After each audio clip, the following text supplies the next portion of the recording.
Baik, Bismillahirrahmanirrahim. Assalamualaikum warahmatullahi wabarakatuh. Robi Sohri Sodri, Wayasili Amri, Waldata Milisani Yafqahu Qoli. Alhamdulillah, pagi hari ini di Sabtu 9 Mei, kita bisa kembali dari Wakaf Center for Indonesian Development and Studies mengadakan Wasit Policy Discussion, dan ini adalah WPD ke-11 yang pernah diadakan oleh Wasit gitu. Eh, Pada pagi hari ini, sesuai dengan informasi yang mungkin teman-teman sudah dapatkan ya, kita akan membahas terkait dengan salah satu jenis aset wakaf. Jadi kalau di Indonesia itu menurut regulasi yang berlaku kan sebenarnya harta benda wakaf itu bisa dalam bentuk tidak bergerak gitu ya, dan juga benda bergerak gitu. Nah, biasanya topik-topik kita sebelumnya misalkan kita bahas terkait cash wakaf link deposit gitu ya, terus bank syariah sebagai nazir wakaf uang gitu ya, peluang dan tantangannya, terus inovasi wakaf gitu, terkait dengan eh, karbon juga kita pernah bahas. Nah, hari ini kita akan bahas salah satu aset yang mungkin memang banyak gitu ya di sekitar kita, yaitu aset tidak bergerak dalam bentuk tanah gitu. Jadi biasanya kalau di Indonesia itu kepemilikan tanah itu kan memang gabungan ya. Jadi kalau kita punya tanah ya kita bisa bisa bangun di atasnya gitu kan ya. Nah, cuman memang salah satu tantangannya adalah kalau tanah itu juga sebagai aset wakaf gitu ya, yang di Indonesia itu lebih dari 400.000 titik gitu.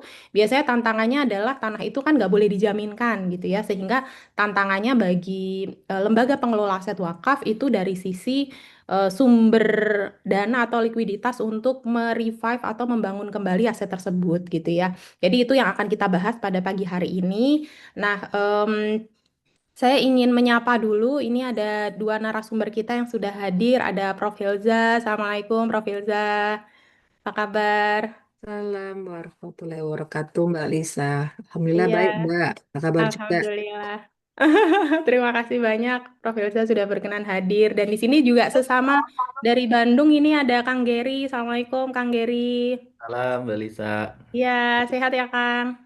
Alhamdulillah sehat. Alhamdulillah. Terima kasih banyak ini Prof. Elza dan juga Kang Geri sudah berkenan hadir di weekend paginya gitu ya. Dan terima kasih juga kepada teman-teman semuanya yang sudah hadir, Bapak Ibu semuanya yang sudah hadir di pagi hari ini ya. Semoga diskusi pagi hari ini bisa interaktif gitu. Nanti silahkan kalau misalkan ada Bapak Ibu teman-teman yang ada pertanyaan, diskusi gitu ya untuk para narasumber kita. Nah, nanti kita akan ada satu lagi juga dari Kementerian Agama. Jadi kalau konsepnya WPD itu kita berusaha untuk menghadirkan POV-nya dari berbagai perspektif ya. Ada yang nanti dari Kementerian Agama, dari pemberdayaan zakat dan wakaf di Kemenak yang merupakan salah satu otoritas wakaf di Indonesia. Lalu ada Prof. Hilza yang Masya Allah sudah banyak membahas gitu ya, dan dari sisi hukum seperti apa sih kira-kira kalau kita misalkan mau memisahkan ya, apakah itu dimungkinkan gitu antara tanah gitu dan juga bangunannya, sehingga ini bisa menjadi salah satu way out gitu ya, agar aset-aset wakaf yang banyak itu kedepannya bisa lebih optimal lagi gitu ya, diproduktifkan, dan nanti manfaatnya juga pada akhirnya bisa semakin optimal gitu ke masyarakat gitu ya. Dan dari Kang Giri nanti akan sharing kalau di pengalamannya SF gitu ya, kira-kira seperti apa sih gitu, karena di Bandung kan juga ada salah satu landmark wakaf yang dikembangkan oleh SF gitu ya. Apakah dari pengalaman itu, dan mungkin ada juga proyek-proyek wakaf lain yang memang perlu perlu inovasi seperti apa sebenarnya gitu ya dari sisi pemisahan ini gitu. Nah, ini barusan sepertinya Pak Jaja sudah join ya. Assalamualaikum Pak Jaja.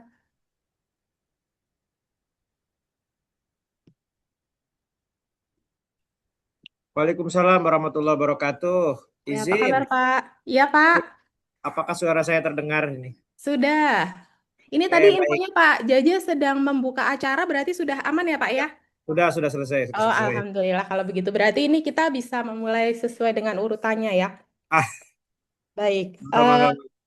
Ya, jadi eh, saya boleh mungkin dari teman-teman panitia boleh dibantu share screen ya sebelum kita mulai ke masing-masing pemateri. Saya ingin memperkenalkan narasumber kita, tiga narasumber kita gitu ya, sekilas em, profil beliau boleh dibantu. Sebentar, Mbak. Iya.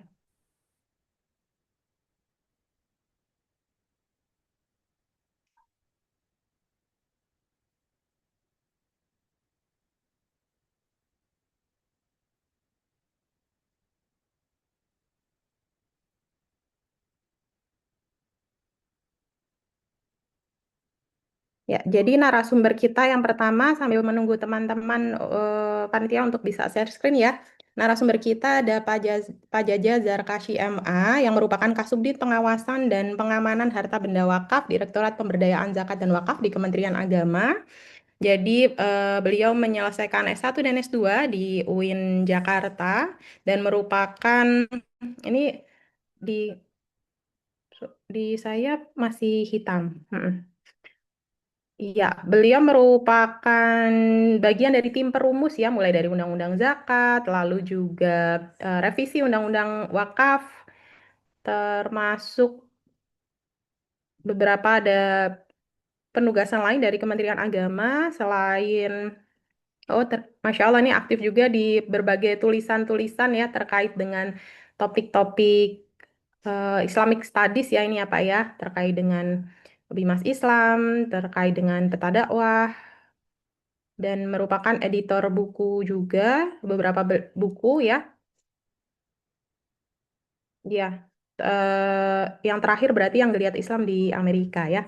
Baik, tanpa berpanjang kalam saya persilahkan kepada Pak Jaja untuk menyampaikan materinya dari POV regulator ya Pak ya, dari Kementerian Agama gitu terkait dengan eh, tanah wakaf di Indonesia gitu ya. Dan kalau kita diskusi pagi hari ini ingin mencoba memisahkan antara kepemilikan tanah dan bangunan ke depan itu kira-kira seperti apa gitu ya. Saya persilahkan Pak Jaja, waktu dan layar.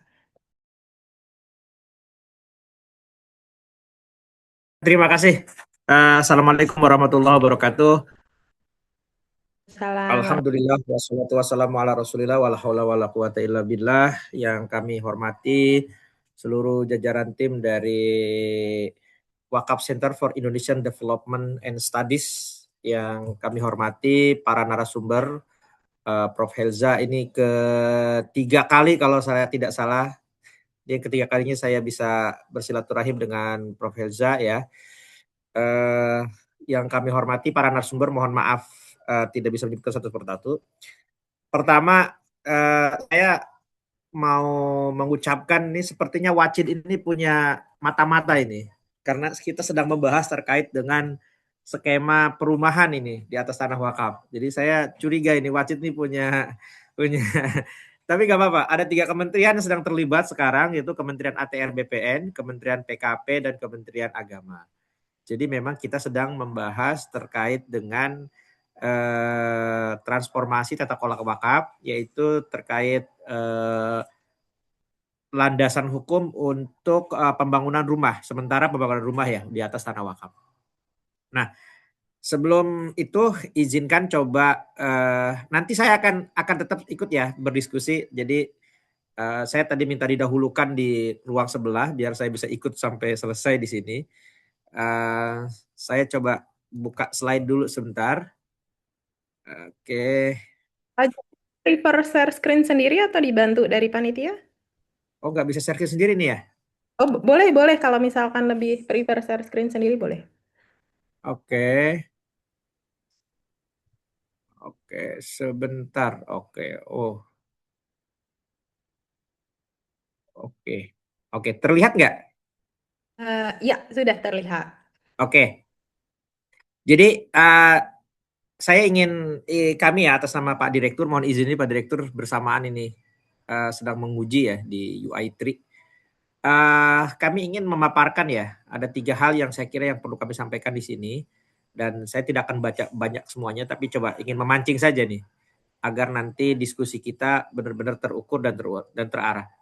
Yang pertama saya ingin membacakan terkait dengan kondisi objektif harta benda wakaf kita ya, terkait dengan wakaf tanah, kemudian bagaimana tugas tanggung jawab nazir, dan kemudian bagaimana kebijakan pemanfaatan harta benda wakaf berupa tanah. Jadi ini perspektif kami sebagai regulator.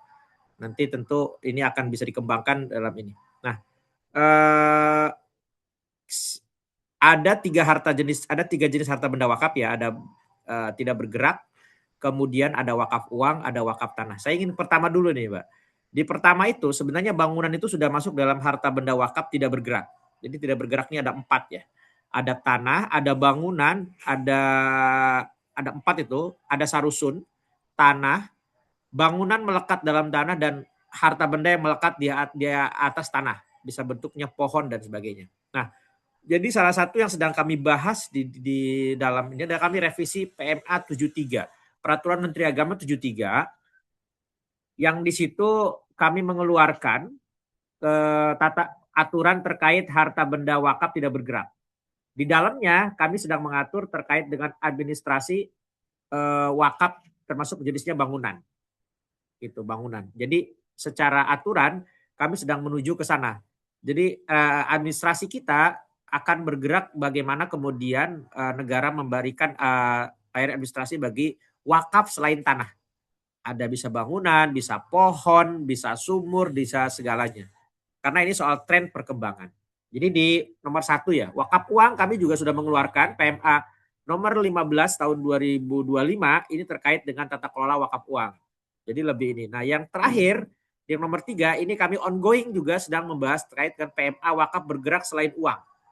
Saya kira ini yang tiga regulasi. Yang nomor 2 sudah selesai, tinggal nomor 1 dan nomor 3. Artinya kita sedang menuju bagaimana kemudian negara melakukan administrasinya seperti apa, kemudian supporting sistem seperti apa, dan supporting fasilitasnya seperti apa. Ini. Nah, karena isu kita hari ini adalah di nomor 1, maka kita akan fokus ke nomor 1. Izin, ini adalah kondisi harta benda wakaf kita, tetapi kami tidak menggunakan, kami memilah ini hanya yang sudah bersertifikat di Badan Pertanahan Nasional. Jadi ke harta benda wakaf kita itu lebih dari 400.000. Hanya kami hanya mencantumkan yang sudah bersertifikat. Yang sudah bersertifikat. Halo Mbak, apakah suara saya jelas? Iya, aman Pak Jaja. Aman ya? Iya, Pak Jaja Jadi punten ini kalau slide-nya misalkan di fullin apakah bisa ya? slide-nya di Itu fullkan. nah ya. Oke. Ya, Jadi siap. gini Terima Mbak, kasih. Ya. ini peta sebaran tanah wakaf kita ya, yang sudah punya legalitas di Badan Pertanahan Nasional. Supaya nanti teman-teman wajib akan melihat, oh ini ternyata mayoritas tanah kita ini luasnya sekian. Total kita per 1 April kemarin ya, itu 287.162 bidang. Ini sertifikat yang sudah terbit. Ya. Lalu luasnya kita punya 276 juta sekian meter persegi. Ini punya kita. Artinya ini yang sudah bersertifikat. Nah, di sini di peta ini sudah terlihat mayoritas tanah kita itu berada di bawah 1.000. Itu hampir 72%. 72% tanah kita itu berada di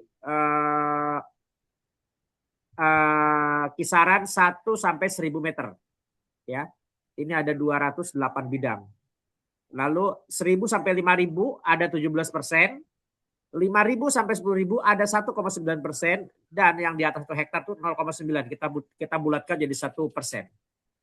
Jadi total tanah wakaf kita ini petanya. Petanya artinya teman-teman yang akan melakukan kajian itu sudah bisa mempertimbangkan hari ini, petanya komposisi seperti ini ya. Jadi kita punya tanah wakaf kita ini ada sekitar 2.700 itu berada di 1 hektar, di atas 1 hektar ke atas. Kita punya yang 60 hektar, kita punya yang 100 hektar, kita yang punya medium yang 4 sampai 10 hektar, 4 sampai 5 hektar itu ada. Jadi ini luar biasa tanah wakaf kita 2.700 ini banyak. Nah, pertanyaannya adalah di klaster mana? Di klaster mana untuk isu wajib ini bisa masuk? Yaitu di klaster ketiga. Ya, di klaster ketiga di 5.000 sampai 10.000 dan 1 hektar. Karena di klaster pertama itu mayoritas masjid musola. Masjid musola. Di klaster kedua ini pemakaman. Pemakaman 1.000 sampai 5.000 ini pemakaman. Ada pemakaman, ada ini. Nah, memungkinkan kita ada di 5.000 sampai 5.000 ke atas. 5.000 ke atas. Jadi sekitar 3% kita ini potensi produktifnya tinggi di sini, di 3 ini. Nah, ini soal akan terlihat di sini. Oh iya, kita akan lihat komposisinya. Meskipun kami kemarin diskusi sama teman-teman UIN Jakarta ya, terkait kemungkinan karena angka 72% itu tinggi, ternyata ada beberapa laporan awal mengatakan ini cocok untuk minimarket misalnya, isu-isu market ruangan yang sangat tinggi. Saya kira ini peta awalnya ya Mbak ya, bisa kita lihat di sini. Nah, kita akan melihat Pak, ini tanggung jawab Nazir. Ini perlu kita pahami dulu untuk kita melihat nanti ada di mana posisi isu kita hari ini. Ya, pertama ini ada 5 tugas Nazir. Ya, pertama menjaga, mengelola ikrarnya, kemudian mengelola aset wakafnya, mengembangkan wakaf produktif. Ya, melindungi aset wakaf dan menyerukan manfaat wakaf. Kita ada di poin ketiga, mengembangkan wakaf secara produktif. Memang ada. Nanti kita lihat ada di pasal berapa. Jadi di sini sudah ada terlihat 1, 2, 4 ini administratif, harus melakukan sertifikasi, harus semuanya. Ya, ini di pasal 11 di Undang-Undang 41. Ya, pasal 1 yang poin 1, poin 2 dan poin 4 ini administratif. Mendaftarkan ke KUA, mendaftarkan ke BPN, kemudian menjaga asetnya. Nah, ini ininya yang ke poin ketiga, diskusi kita ada di poin ketiga. Lalu ada kesalahan Nazir, penting kita untuk melihat sebelum kita masuk. Kami punya Dex task force ya untuk melihat gitu kan, terkait dengan apa saja yang sering terjadi di lapangan yang tanda kutip sering dilakukan oleh para Nazir. Yang pertama adalah Nazir ini tidak paham tugasnya. Dia nerima wakaf selesai padahal harus segera mendaftarkan, mengadministrasikan. Ini sering banyak lalai. Kemudian pengelolaan tidak transparan. Ada keuntungan yang tidak dilaporkan secara berkala, secara transparan.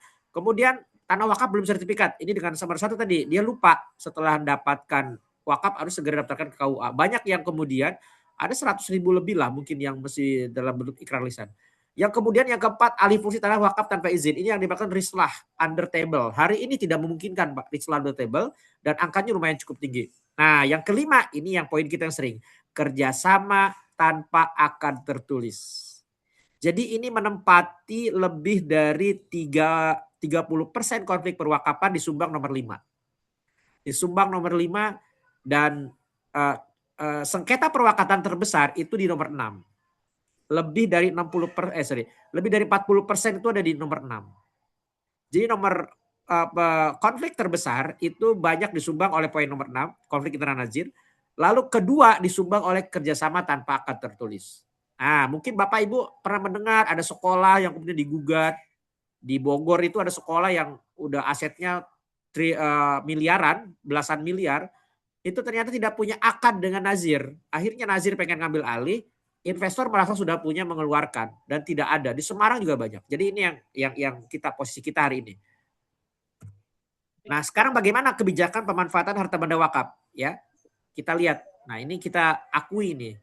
Soal hambatan investasi, ada asetnya kaku, orang memandang di atas wakaf itu tidak boleh ada kerjasama. Ini juga literasi kita masih ini tidak bisa digadaikan, betul tidak bisa digadaikan. Kemudian risiko Nazir, ini yang paling saya kira tidak semua Nazir memiliki kesiapan risiko.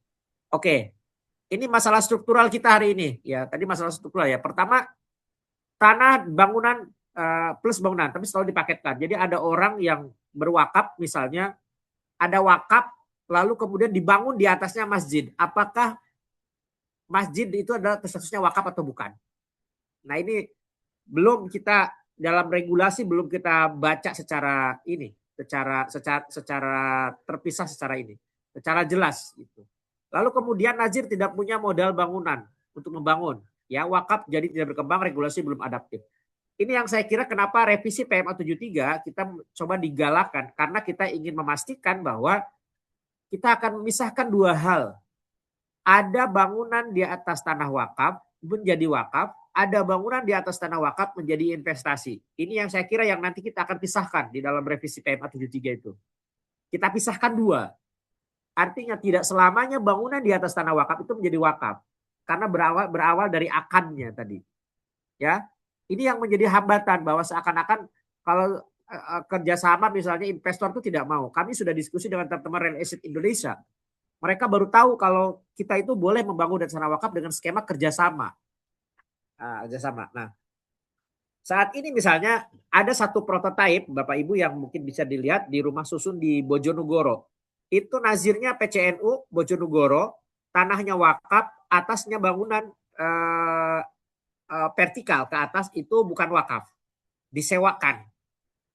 Dengan kerjasama di situ silahkan ditentukan antara nazir, investor dan pengelola. Ya, itu saya kira ada satu modeling yang sudah kita siapkan itu. Oke. Pemisahan tanah dan bangunan ada perspektif baru. Ada tanah, ada bangunan. Jadi dalam PMA 73 yang sedang kita susun, kita pisahkan dua.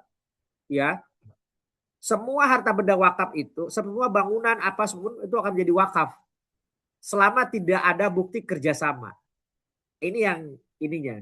Jadi dasar asalnya al-aslu fil wakfi gitu kan. Asal dari semua barang dari tanah wakaf adalah wakaf. Kecuali ada perjanjian investasi kerjasama.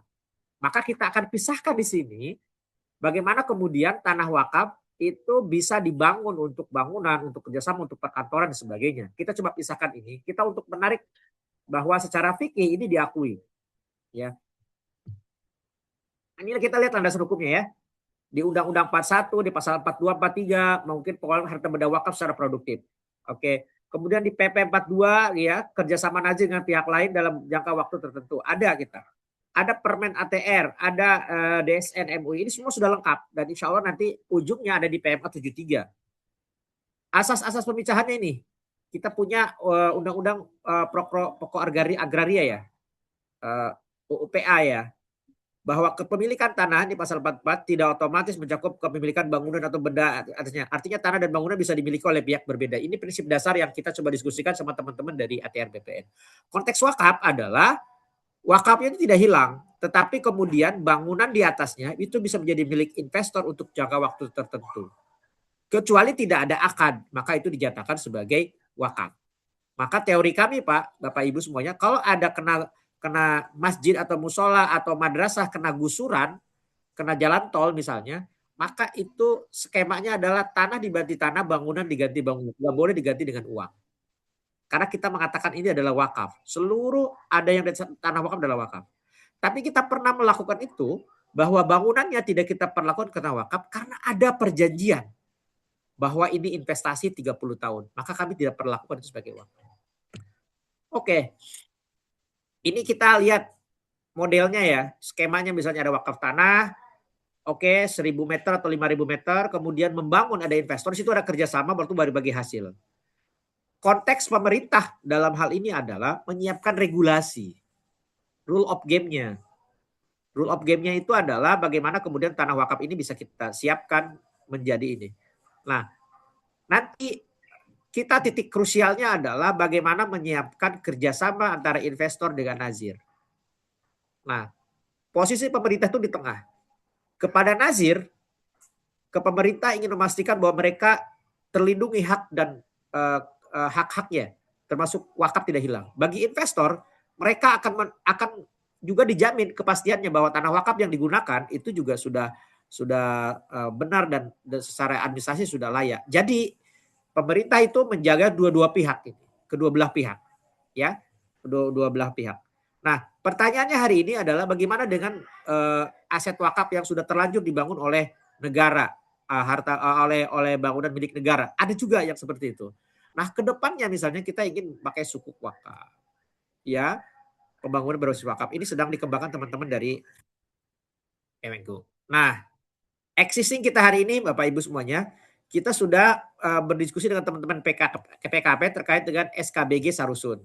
Ya, SKBG Sarusun ini adalah sertifikat yang diterbitkan bagi mereka yang membeli memberi bangunan di rusun, rumah susun. Tetapi khusus MBR, masyarakat berpenghasilan rendah.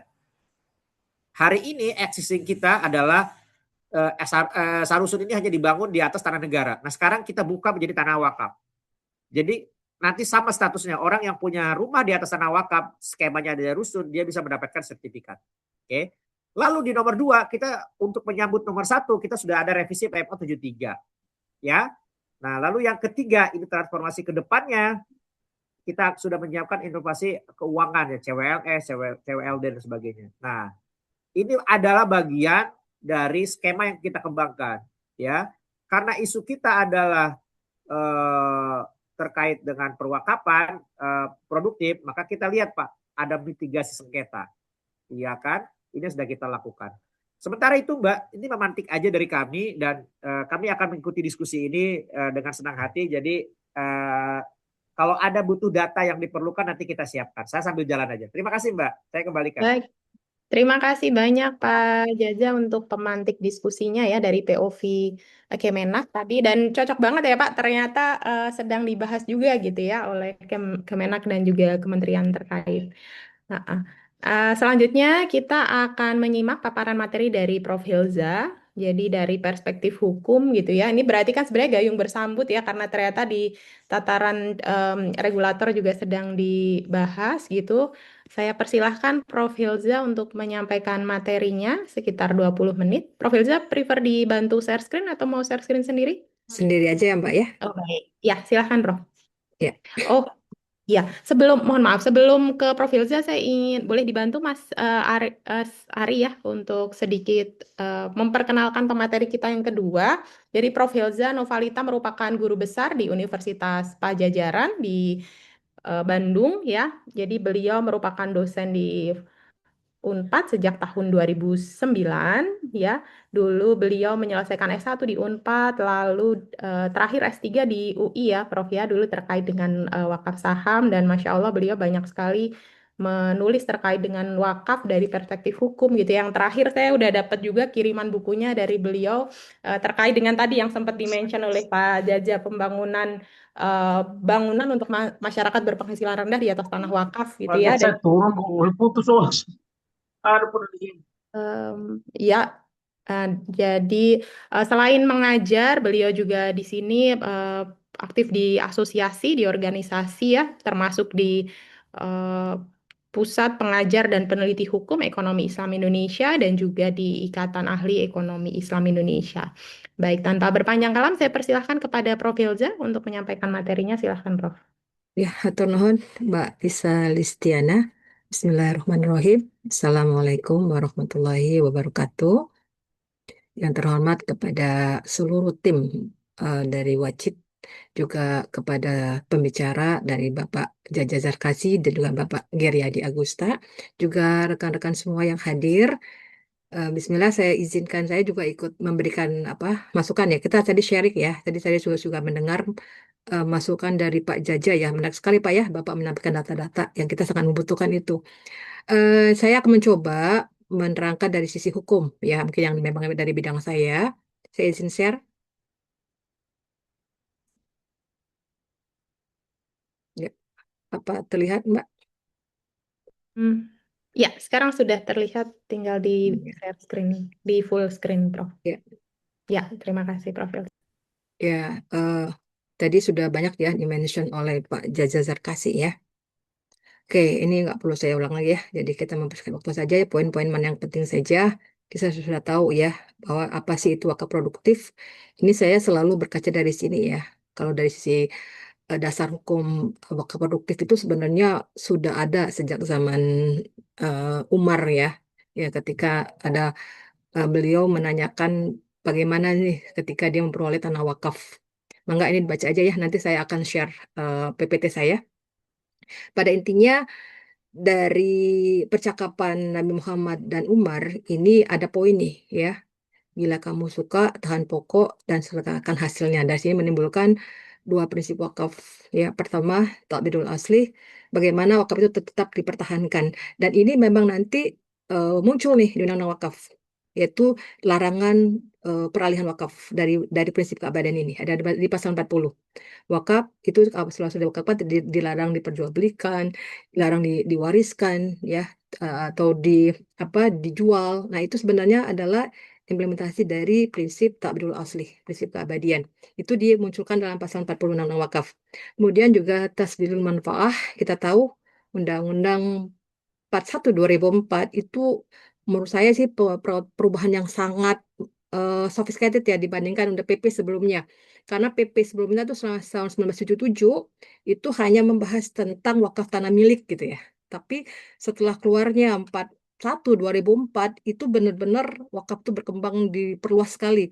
Cuma sayangnya banyak sampai sekarang prosedurnya belum lengkap. Sehingga masih banyak beberapa orang yang ingin berwakaf tuh masih ragu ya. Misalnya banyak sekali instrumen yang mungkin masih banyak PR nih, Pak Jaja ya, dengan BWI ini Pak. Terutama wakaf saham, misalnya wakaf hak cipta, itu udah banyak sebenarnya mau berwakaf. Cuma prosedurnya belum ada lebih lanjut seperti apa. Jadi kalau seandainya ke depan Kemenak dan BWI bisa bersinergi, ini akan meningkatkan optimalisasi wakaf kita, Pak.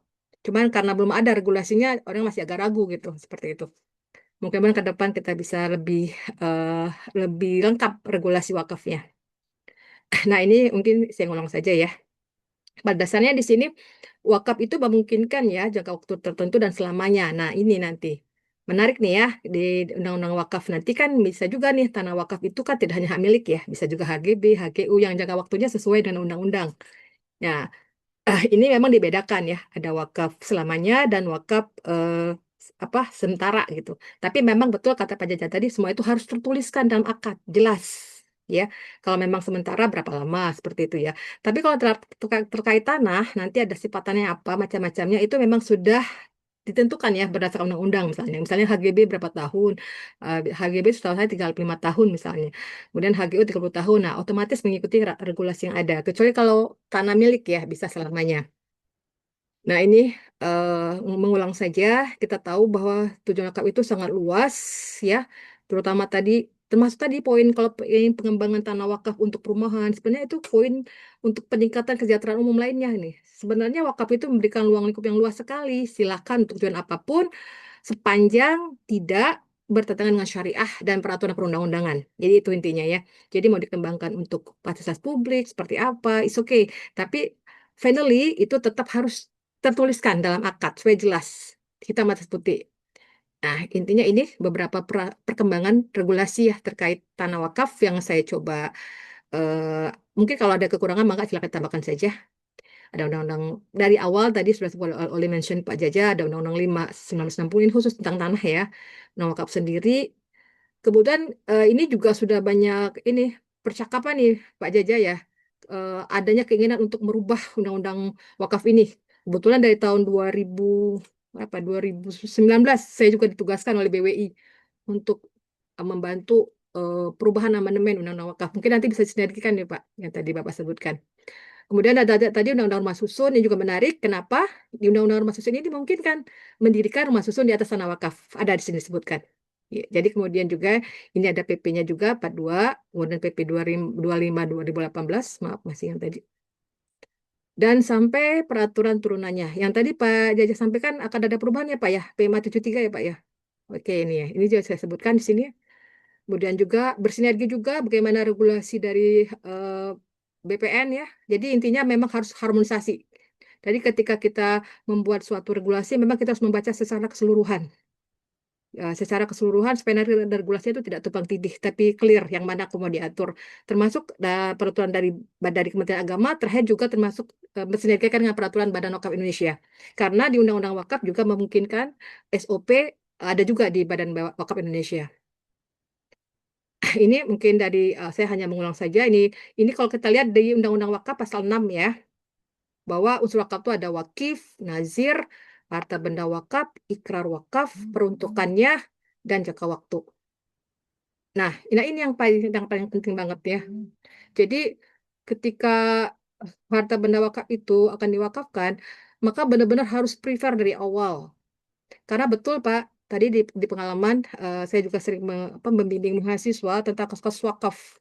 Itu banyak sekali terjadi, bahkan yang kasih juga nazirnya nih, ada di pertengahan perjalanan nazirnya sudah mengelola tanah wakaf, kebetulan itu tanah waris. Ternyata ada satu ahli warisnya yang tidak setuju ternyata. Menggugat di tengah perjalanan. Sementara nazirnya sudah mengeluarkan dana sekian. Ya, akhirnya terjadi sengketa, ya singkat-singkat cerita, nazir menyerahkan kembali. Nah, satu sisi kasihan juga nih, saya lihat ya. Jadi tolong ke depan benar-benar nazir itu ketika ingin mengelola wakaf, benar-benar ada tim khusus dulu, tim legal. Cek dulu benar-benar bagaimana legalitas tanah itu. Kenapa? Karena nanti risiko hukum juga kuat ada. Risiko hukum kalau nanti ternyata di tengah perjalanan mereka digugat padahal sudah mengeluarkan dana sekian banyak misalnya, tapi ada satu aja waktu permasalahan wakaf yang belum terselesaikan. Nah, permasalahannya bisa jadi karena memang ada cacat prosedur dari awal gitu ya. Ternyata sertifikatnya ada, tapi ternyata ada saja yang disengketakan. Jadi saya juga sangat mention kepada Pak Nazir benar-benar apa legalitas itu perlu daripada nanti ke depan bekerja 2 kali gitu. Dan bahkan bisa rugi dari sisi pengelolaannya juga akan dimungkinkan itu terjadi.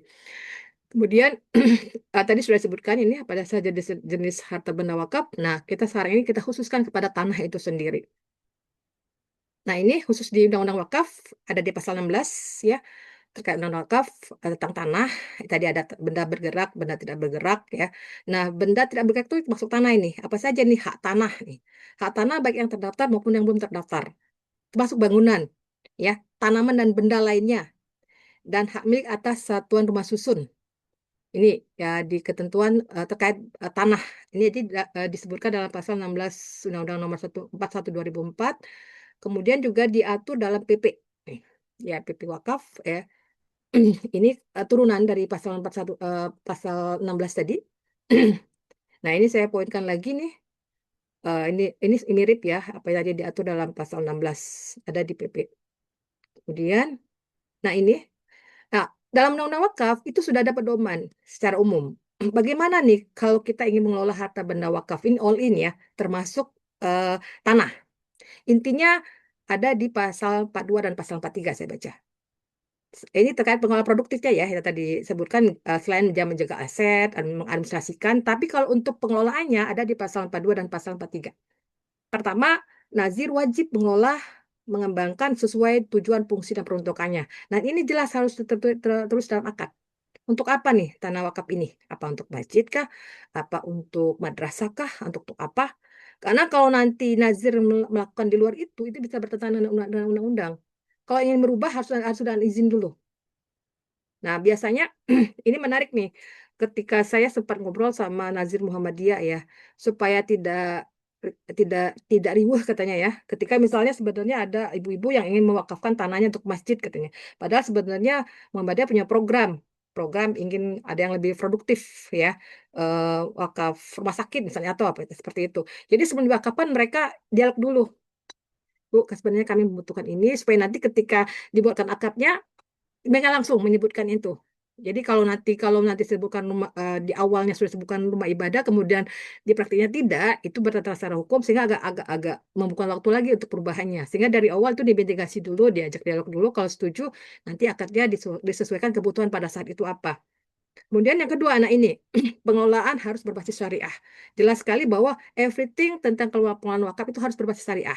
Perjanjiannya, mekanisme pembiayaannya, ini berarti memasukkan unsur perkembangan ekonomi syariah. Jadi wakaf menurut saya itu payung menurut saya ya, payung ekonomi syariah sekali itu. Karena semua aset wakaf itu harus berbasis syariah. Termasuk bank-bank syariah yang harus harus digunakan. Jadi jangan sampai juga kita di luar koridor itu. Ini sebenarnya sudah ada dimention di pasal 42 dan pasal 43. Kemudian bahkan kalau bila perlu ada penjamin pun harus berbasis syariah untuk mengingat tadi ya bahwa menjaga keabadian dari aset wakaf itu sendiri. Nah, ini bagaimana kaitan dengan azas pemisahan horizontal? Sebenarnya Indonesia itu menganut azas juga, azas vertikal di dalam KUH Perdata. Jadi KUH Perdata itu otomatis mengatakan bahwa tanah dan bangunan di atasnya itu ada menyatu. Jadi makanya tadi kata kadang-kadang orang tuh kalau sudah punya sertifikat tanah ya bangunan di atasnya udah otomatis gitu. Sebenarnya itu juga dianut di azas di KUH Perdata, di azas vertikal. Nah, tapi ini memang agak berbeda pandangan juga. Sementara di Undang-Undang Pokok Agraria ini dimungkinkan adanya pemisahan secara horizontal. Jadi sebenarnya kita menganut keduanya. Secara vertikal itu di KUH Perdata. Jadi memang pada umumnya sih orang punya rumah hak milik ya bangunan buat punya dia juga gitu. Itu sebenarnya azas perlekatan. Itu juga diakuin sebenarnya. Tapi dimungkinkan juga UPA ini itu berbeda kepemilikannya. Jadi UPA ini membuka peluang gitu. Jadi dimungkinkan juga kalau orang punya tanah milik, tapi di atasnya itu bukan punya dia gitu. Nah, ini diakui dalam Undang-Undang Pokok Agraria yang tadi sudah disebutkan oleh Pak Jaja ya. Nah, ini kita lihat ya. Eh, nanti silakan di searching aja, di googling ya. Kalau terkait azas pembebasan kontrak ini ada pasal 43, ada HGB, HGU, kemudian ada juga tentang hak pakai, hak sewa bangunan. Nah, ini poin-poin ini sebenarnya poin mana nih? Beberapa hak tanah yang sebenarnya juga bisa diwakafkan. Jadi tidak semata-mata tanah milik. Jadi seseorang itu berdasarkan azas pemisahan horizontal dapat mendirikan bangunan di atas tanah milik orang lain. Jadi kepemilikan tanah dan bangunan itu bisa berbeda. Cuma nanti ini memang perlu dibuktikan dengan sertifikat ya, sertifikat supaya nanti ini harus jelas supaya nanti masing-masing punya kekuatan hukum yang saling saling melengkapi dan melindungi para pemiliknya. Nah, ini ya. Jadi penerapannya azas pemisahan horizontal itu, jadi dalam hal ini kalau terkait dengan tanah wakafnya tetap statusnya tetap. Jadi sementara jadi sebenarnya kalau orang yang mendirikan bangunan di atas tanah wakaf itu sangat dimungkinkan karena statusnya tetap tanah wakaf ya. Sementara bangunannya itu bisa juga diwakafkan juga, bisa juga bukan juga bangunan wakaf. Nah, cuman keduanya ini bisa bisa bersinergi, nanti bisa menjadi ranah bisnis. Seperti tadi bisa jadi apartemen, hotel, misalnya juga bisa didirikan mall, misalnya seperti itu. Sebenarnya itu sangat dimungkinkan di atas tanah wakaf. Nanti diproduktifkan, nanti antar nazir mereka akan berbagi hasil. Di mana nanti keuntungan itu tetap kembali kepada tujuan dari wakaf itu sendiri. Nah, ini saya pikir tadi ya.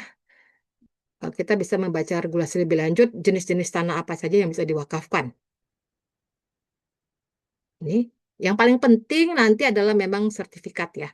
Sertifikat dari masing-masing misalnya tadi kalau tanah wakaf ini benar-benar kita harus siapkan legalitasnya, terdaftar di BPN ya. Kemudian juga eh, pendaftaran bidang tanah yang dipunyai dengan hak milik, baik dengan itu HGU, HGB, hak pakai, atau nanti juga hak milik atas satu rumah susun, hak tanggungan, maupun termasuk tanah negara. Ini semuanya nanti harus tercatat di dalam buku tanah ya, supaya nanti kalau nanti ini siap kita kelola ya untuk diwakafkan, maka ini setidaknya kita aman secara hukum ya, supaya nanti menghindari risiko. Nah, pada intinya, tanah wakaf itu sendiri dalam praktik bisnis sih dapat dilakukan ya. Pertama dengan pembangunan commercial building ya. Ini sebenarnya sudah beberapa praktek dilakukan. Terus kita juga tahu seperti misalnya ada pembangunan hotel penginapan di Usman bin Affan di Arab Saudi misalnya. Bisa juga pengelolaan lahan pertanian. Karena cuma hari ini kita berbicara bangunan, ini mungkin saya skip aja dulu ya.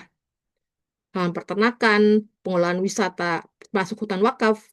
Nah, ini termasuk tadi saya sebutkan adalah pembangunan rumah susun. Nah, ini contohnya ya yang saya lihat di Daur Tauhid ya. Ini untuk kawasan ruko-ruko nih. Kemudian ini juga nih rumah sakit ya. Ini kerjasama antara Dompet Duafa dengan BWI ya. BWI ya sebagai nazir wakaf tanahnya. Sementara fundraisingnya dari Dompet Duafa. Ini tadi yang Pak Jaja sampaikan ini, Mas Susun Bojonegoro. Setahu saya dia dapat hibahnya dari PUPR nih Pak.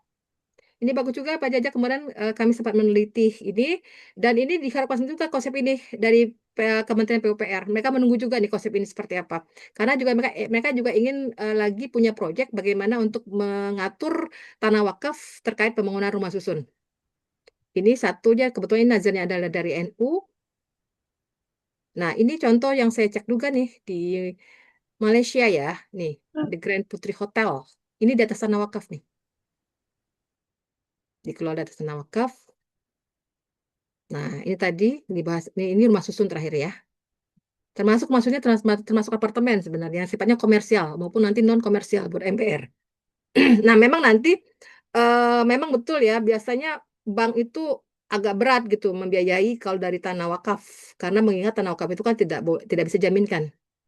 Nah, sehingga nazir harus berkreasi ya bagaimana mencari pembiayaan. ketika ingin mengelola aset tanah wakaf itu sendiri. Nah, ini dimungkinkan nih di pasal 17-18 Undang-Undang Rumah Susun. Rumah susun dapat dibangun di atas hak milik, HGB, hak pakai, hak guna, hak hak milik negara, termasuk tanah wakaf. Nah, ini ada nih di pasal 17 dan 18 Undang-Undang Rumah Susun. Nah, ini. Nah, dalam hal pembangunan rumah susun melalui pemanfaatan barang milik negara maupun wakaf, maka ini bisa dilakukan dengan cara sewa yang tadi, contohnya Bojonegoro, itu tanah wakaf. Bangunannya itu setahu saya hibah dari PBR, kemudian itu disewakan gedung apa bangunan rusun itu kepada masyarakat ya. Kemudian dilakukan tentu saja harus diusahakan dilakukan dengan perjanjian tertulis. Jangka waktunya kalau nanti untuk eh, diberikan 60 tahun sejak tangani perjanjian tertulis. Nah, ini jelas ya jangka waktunya seperti apa. Dan kalau terkait dengan penetapan MBR, ini ada penerapan tarif sewa. Kalau tadi kalau nggak salah di Bojonegoro itu nggak terlalu mahal harganya. Karena dia memang ada unsur untuk sosial, ya. Intinya sebenarnya bisa juga komersial sebenarnya. Tapi karena tadi memang peruntukan untuk MBR, maka harga tarifnya pun disesuaikan dengan kemampuan masyarakat yang berpenghasilan rendah. Ini ya. Saya pikir ini nggak perlu. Nah, ini sebagai tanda bukti kepemilikan sarusun rumah susun. Di sini terpisah ya. Si pemilik rumah susun itu akan memiliki sertifikat hak milik sarusun atau SHM sarusun. Untuk sarusun yang berdiri di atas tanah milik, hak guna bangunan, hak pakai, termasuk juga eh, eh, kalau ini termasuk juga nanti untuk tanah wakaf itu berupa SKBG sarusun. Ya. Jadi dia punya kepemilikan hanya bangunannya itu. Tapi tanahnya tetap tanah wakaf. Dan ini nanti ada jangka waktunya. Nah, kalau SHM Sarusun, ini nanti akan diterbitkan oleh Kantor Pertanahan Kabupaten. Sementara kalau SKBG Sarusun, sebagai tanda bukti kepemilikan Sarusun ini akan diterbitkan oleh instansi teknik kabupaten kota yang bertugas bertanggung jawab di bidang bangunan gedung itu. Ini berdasarkan pasal 48 ayat 3 Undang-Undang Rumah Susun. Nah, ini. Nah, kemudian sebenarnya bagaimana nih Nazir bekerja sama nih ketika mereka memiliki tanah wakaf dan kemudian dia ingin mengkomersialkan atau ingin membangun pembangunan komersial di atas tanah wakaf tersebut. Pertama tadi dikatakan bahwa Maaf. Nazir ini sebenarnya dapat bekerja sama dengan pihak ketiga, termasuk dapat melalui sistem BOT. Nah, ini untuk sistem BOT ini di mana Nazir memberikan izin kuasa kepada investor memanfaatkan tanah wakaf untuk didirikan commercial building, di mana biayanya semua dari investor. Sehingga investor mengelolanya sampai jangka waktu tertentu sesuai perjanjian. Nah, nanti di sini bisa dengan sisi bagi hasil. Nah, nanti pas masanya sudah selesai, misalnya berapa 30 tahun, maka nanti investor akan mengembalikan kepada Nazir. Nazir bisa menguasai penuh dari bangunan tersebut. Ini sebenarnya sudah ada contoh, ya. Contohnya ada di gedung Raudah nih. Saya lihat, saya pernah ke sini. Ini ada dibangun gedung perkantoran. Ini dengan pola BOT. Di gedung Raudah ini berlokasi di Jalan Kuningan Barat. Kebetulan ini penerimaan manfaatnya itu tidak jauh dari sini. Dia mengembangkan sekolah. Lumayan besar tuh ya. Jadi dana dia bagi hasil, sudah dapat bagi hasil tiap bulannya. Itu bagi saya itu hasil dari pengelolaan gedung-gedung ini itu dialokasikan untuk membiayai pendidikan sekolah yang ada yang tidak jauh dari gedung ini. Menarik sekali saya lihat ya. Contoh ini dengan pola BOT. Nah, ini. Nah, ini juga saya juga melihat contoh perbandingan di Kuala Lumpur ya. Ini juga tanah wakaf nih. Ini menarik sekali. Mereka punya kawasan kantor bisnis ya, di mana tanah wakaf, tapi CEO yang bangun perkantoran ini adalah bank Malaysia nggak salah ya. Ini berada di pusat Central Business KLCC, di pas berdepanan. Dan di atasnya itu berapa lantai, terakhir tuh lantai paling tinggi itu ada khusus untuk majelis agama mereka. Saya berpikir kapan ya Indonesia punya seperti ini. Karena ini benar-benar menunjukkan ikon bisnis di mana wakaf itu benar-benar terlihat gitu ya. Terlihat di mana mereka benar-benar produktif ya. Saya berpikir ini mungkinkah ya di Indonesia itu juga punya gitu, di kawasan Sudirman misalnya, di CBD gitu, kita punya satu gedung wakaf. Ya seperti yang ini, yang seperti saya sudah yang ada di Malaysia ini, dan saya berharap one day Indonesia bisa seperti ini. Nah, Oke, intinya tadi Pak, kita harus punten waktunya ya, 2 menit lagi. mangga. Ya, oke. Ya. Terakhir aja ya. Jadi intinya tadi betul sekali apa yang saya oleh mention Pak Jaja. Intinya adalah sesuai regulasi kita harus perkuat ya dari ketentuan perjanjiannya seperti apa. Ini sudah disebutkan di pasal 1233 KUH Perdata. Mulai dari pembiayaan seperti apa, jangka waktu seperti apa, itu benar-benar harus tertulis legalitasnya seperti apa. Dan tentu saja perjanjian itu harus tidak bertentangan dengan undang-undang. Karena kalau perjanjian bertentangan dengan undang akan batal demi hukum.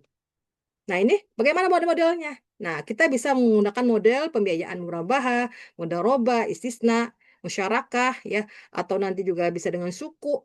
Bisa juga sinergi wakaf tanah dan wakaf uang, atau wakaf melalui uang. Ini silakan nanti dikembangkan model-modelnya. Yang penting tadi legalitas tanahnya sudah selesai. Ini intinya ini tanggung jawab nazir, bagaimana perlindungannya. Nah, ini antara lain di perlindungan terakhir ya.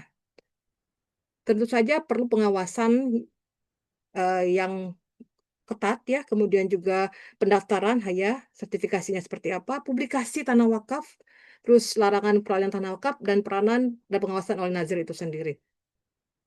Demikian dari saya, nanti kita bisa diskusi lebih lanjut. Wassalamualaikum warahmatullahi wabarakatuh.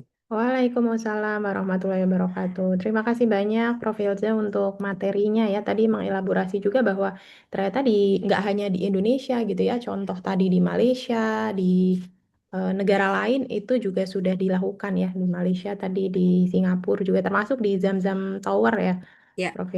di Saudi.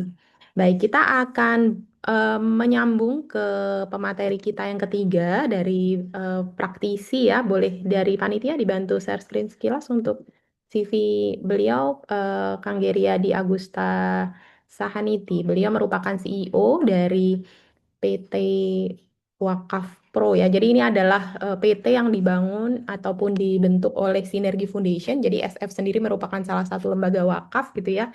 Saya biasanya kalau 2 tahun lalu, alhamdulillah dengan mahasiswa di kelas ekonomi wakaf pernah berkunjung ke sana gitu ya dan melihat inovasi yang dilakukan oleh SF gitu ya untuk mengoptimalkan tanah wakaf yang ada di atasnya gitu ya.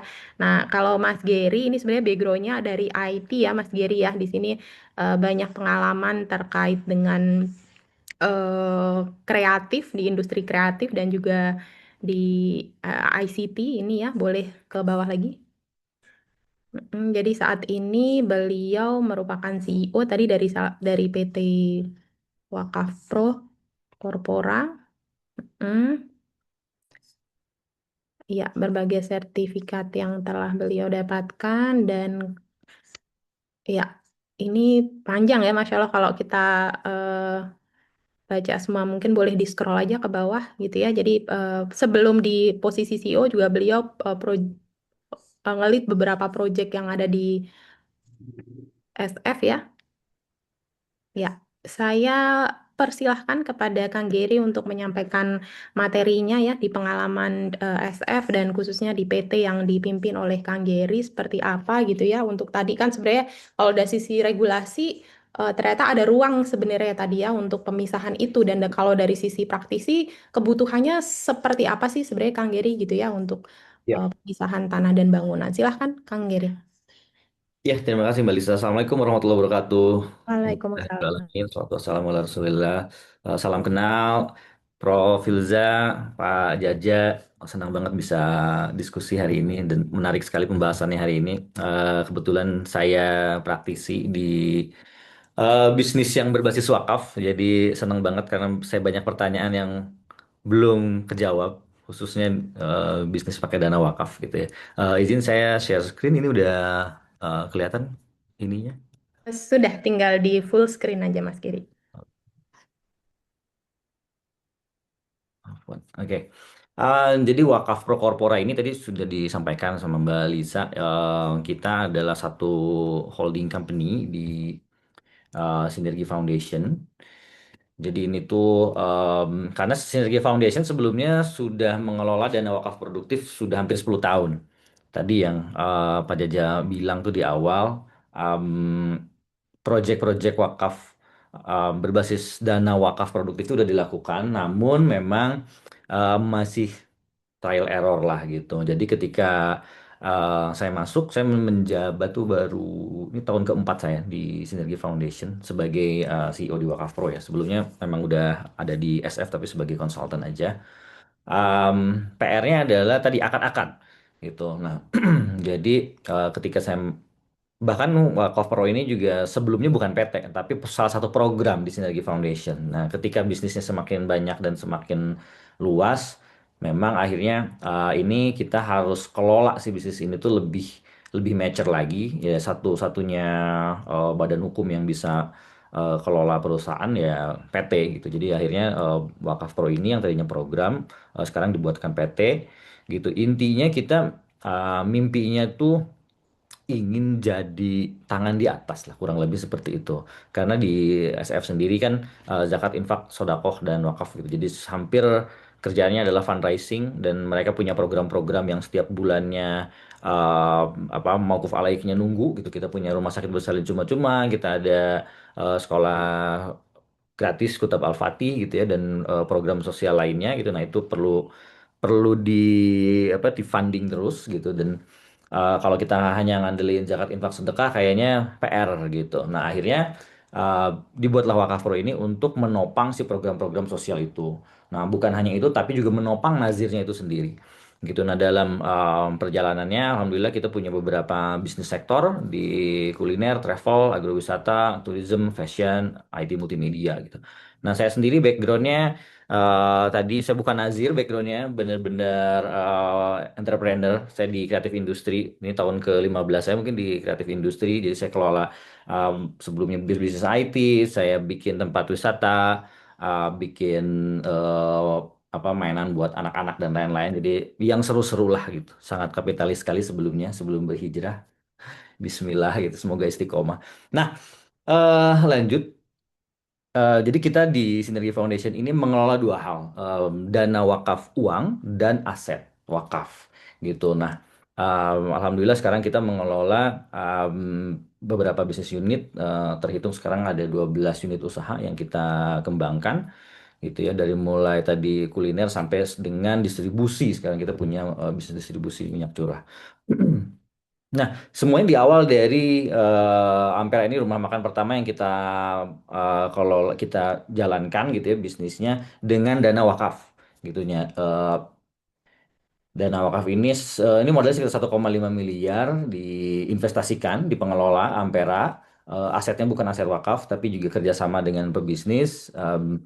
Nah, begitu kita mengeluarkan dana wakaf untuk bisnis, ternyata ketahuan ini lebih ngeri daripada minjem uang dan lebih ngeri daripada dapat investasi. Gitu.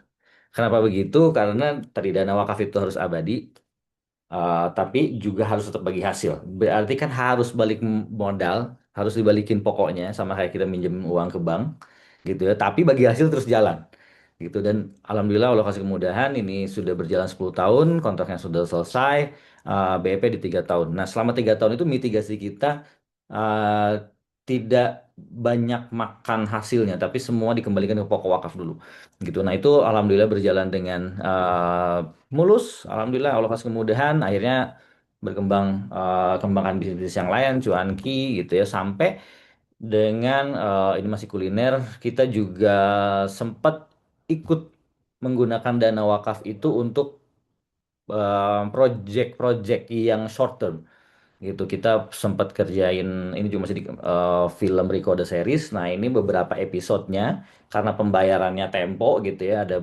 1-2 bulan akhirnya kita pakai dana wakaf untuk produksinya gitu nah ini juga jadi menarik karena untuk menjaga si pokok wakaf itu ternyata kita nggak bisa terlalu ngandelin apa ya namanya bisnis yang dimulai dari awal. Kenapa? Karena ada grace periodnya gitu. Nah, sekarang mostly dana wakaf kita itu diproduktifkan di sini di distribusi minyak curah. Kita punya bisnis ini juga yang sifatnya dia ini adalah distributor besar nomor 2 gitu ya.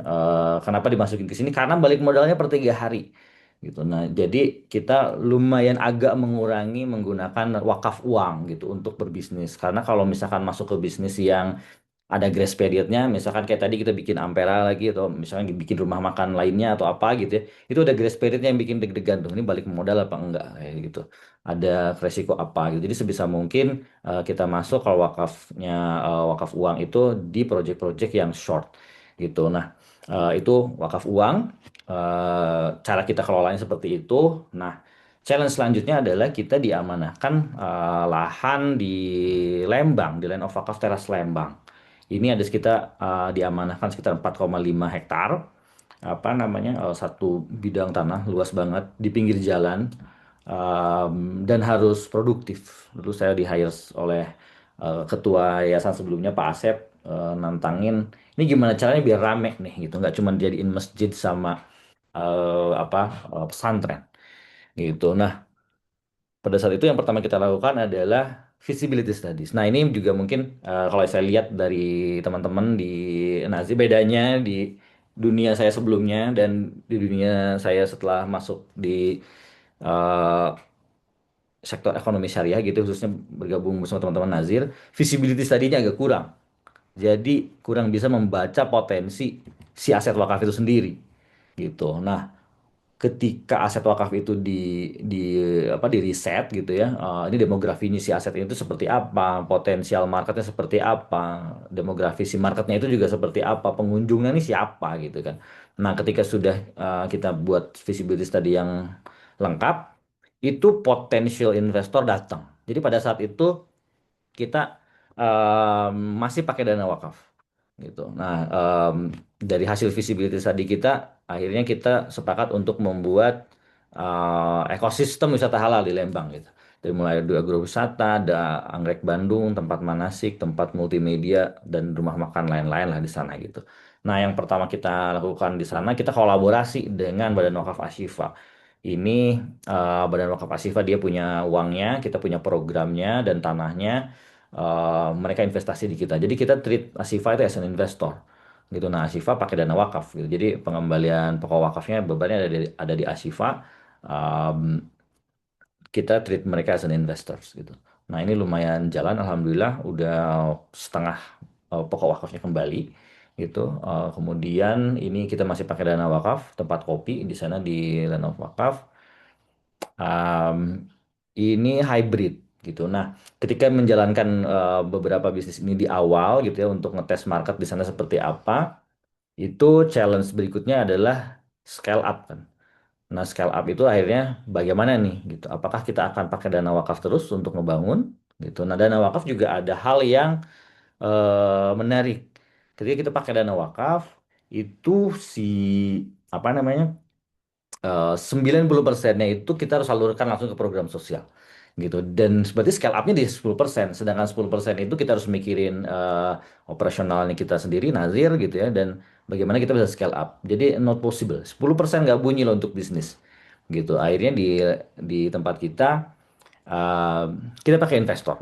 Jadi dengan tadi modal visibility tadi itu sendiri, di sana kita tawarkan ke beberapa investor untuk dibangun tempat manasik gitu. Nah, alhamdulillah ini sudah terkumpul, sudah selesai, dan jadilah tempat kita seperti ini. Setiap weekendnya dipenuhi banyak orang untuk apa namanya, untuk bermanasik gitu. Nah, ketika sudah seperti ini, uh, banyak yang mau danain gitu. Nah, termasuk perbankan gitu. Nah, ini ada yang menarik juga nih, saya mau sharing sama Pak Jaja.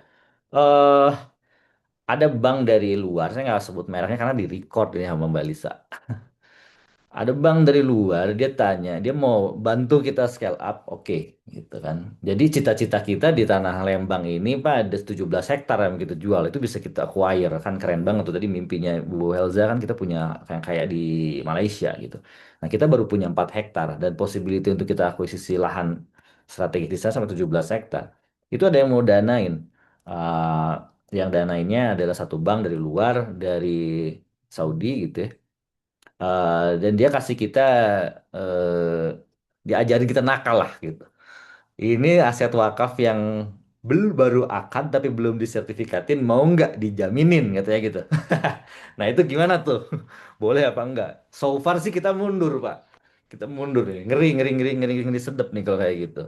Oke, duitnya cair gitu. Tapi kalau kenapa-napa kan agak PR gitu. Sedangkan tadi kata Pak Jaja kan ketika sudah kan harus segera diurusin tuh.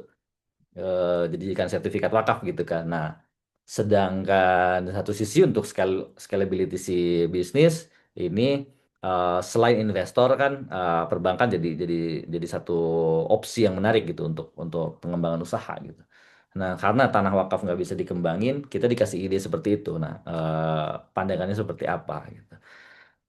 Akhirnya kita tidak ambil dan kayaknya nggak ada nazir satupun di Indonesia yang bisa bekerja sama dengan bank tersebut dari luar gitu ya karena value kita masih besar alhamdulillah gitu.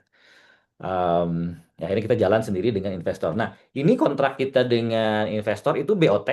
Jadi alhamdulillah tadi yang sudah disampaikan Prof. Elza, Pak Jaja, di atasnya ini bukan bangunan wakaf gitu, tapi bangunan yang dimiliki oleh mitra kita, investor selama 25 tahun. Setelah 25 tahun itu diberikan kepada yayasan. Jadi akan jadi aset yayasan setelah 25 tahun kerja gitu. Nah, itu sejauh ini cukup cukup bisa kita apa namanya? Punya leverage lah secara bisnis si Wakafro ini bisa scale up gitu. Punya barang yang bisa diagunkan lah gitu.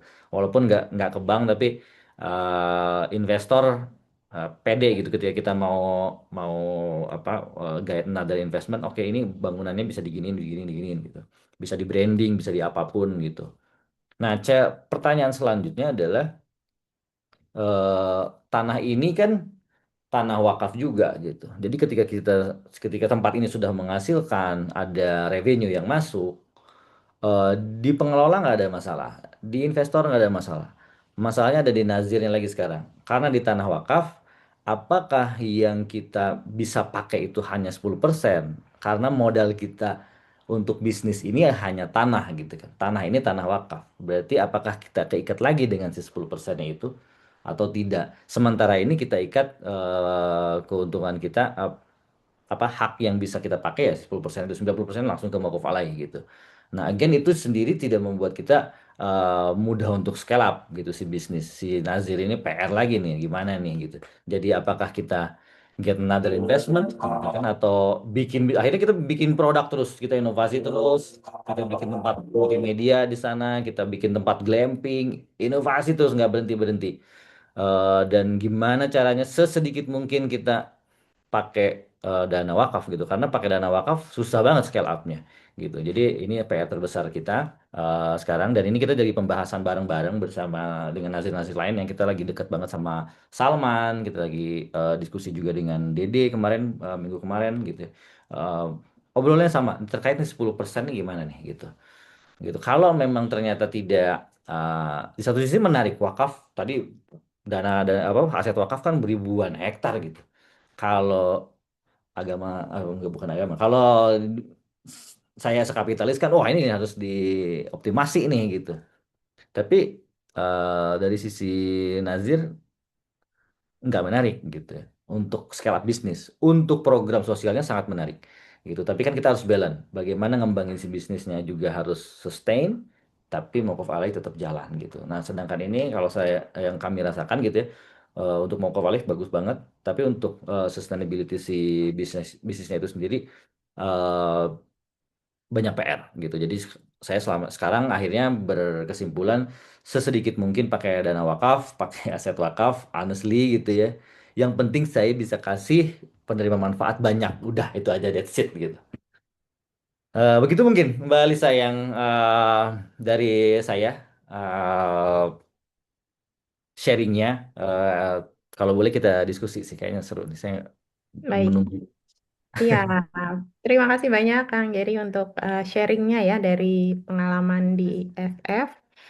Baik, kita saat ini masuk ke sesi diskusi. Jadi saya persilahkan buat Bapak Ibu teman-teman yang ada pertanyaan dipersilahkan untuk raise hand. Mm-mm. Nah, tadi sambil menunggu teman-teman ya, ini saya Sambil menunggu teman-teman yang ada pertanyaan boleh.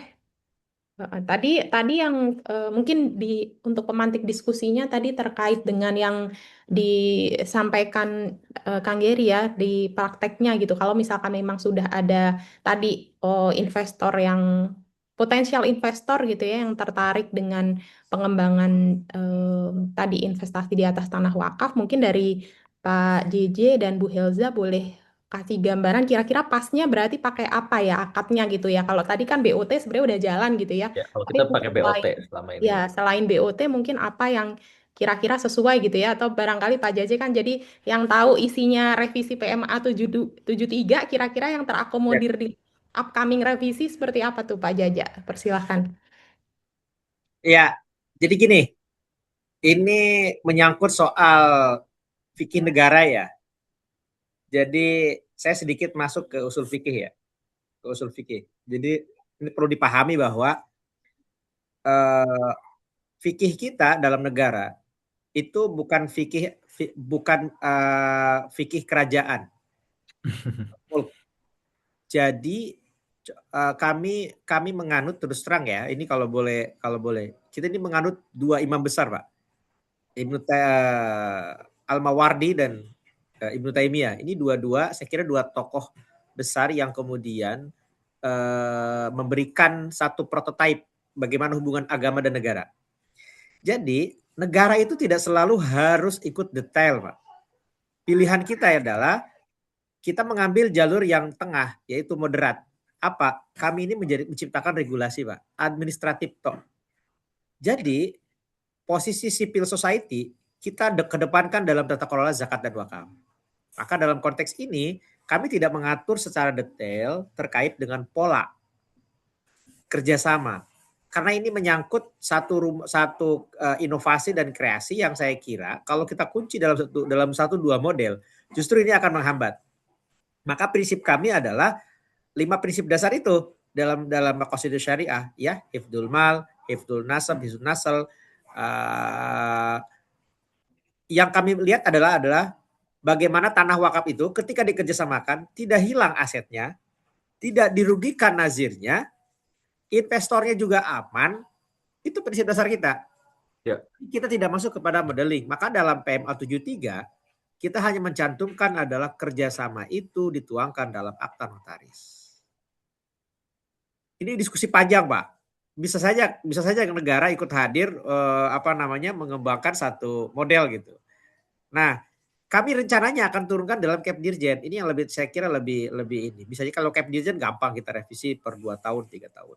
Nah, oke, saya mau masuk ke isu yang lebih teknis. Lalu model apa yang dikembangkan oleh negara? Jadi gini, Pak. Kita ini bottom up. Apa yang sudah ada di bawah, kita tarik ke atas, kita jadikan kajian. Bahasanya gini, praktek apa yang sudah ada, kita siapkan regulasinya. Bukan menyiapkan regulasinya kemudian prakteknya baru kita jalankan, enggak. Justru dari lapangan kita melihat per hari ini Bojonegoro itu sudah bagus dengan segala kekurangan nazirnya. Oke. Bojonegoro bagus. Ada satu lagi, Pak. Saya tidak menyebut. Kita udah ketemu dengan seorang bupati. Itu luar biasa visinya, Pak. Dia mau mengelola aset wakaf 8 hektar. APBD siap, ini siap. Nah, kami diskusi sama teman-teman Kemendagri nih. Boleh nggak? Ternyata boleh, Pak. Ini soal itu. Nah, ada bocoran penting, Pak. Apakah hari ini sebenarnya pola dasar DNA-nya nih Prof. Helza? Saya jangan nih Prof. Helza deh yang kasih masukan ke teman-teman kementerian lain. Wakaf per hari ini itu sudah bisa intervensi APBN. Oke, apa contohnya? Hari ini kita ada namanya program hibah bangunan ruang kelas baru untuk madrasah di atas tanah wakaf. Syaratnya satu, sertifikatnya atas nama madrasah tersebut. Oke, akun mata anggarannya menggunakan hibah. Oke. Di sisi lain, banyak pemda-pemda yang menggunakan akun namanya belanja bahan. Kalau pakai belanja bahan atau belanja modal, itu nanti bangunan di atas tanah wakaf menjadi BMN. Itulah jadi temuan di mana-mana.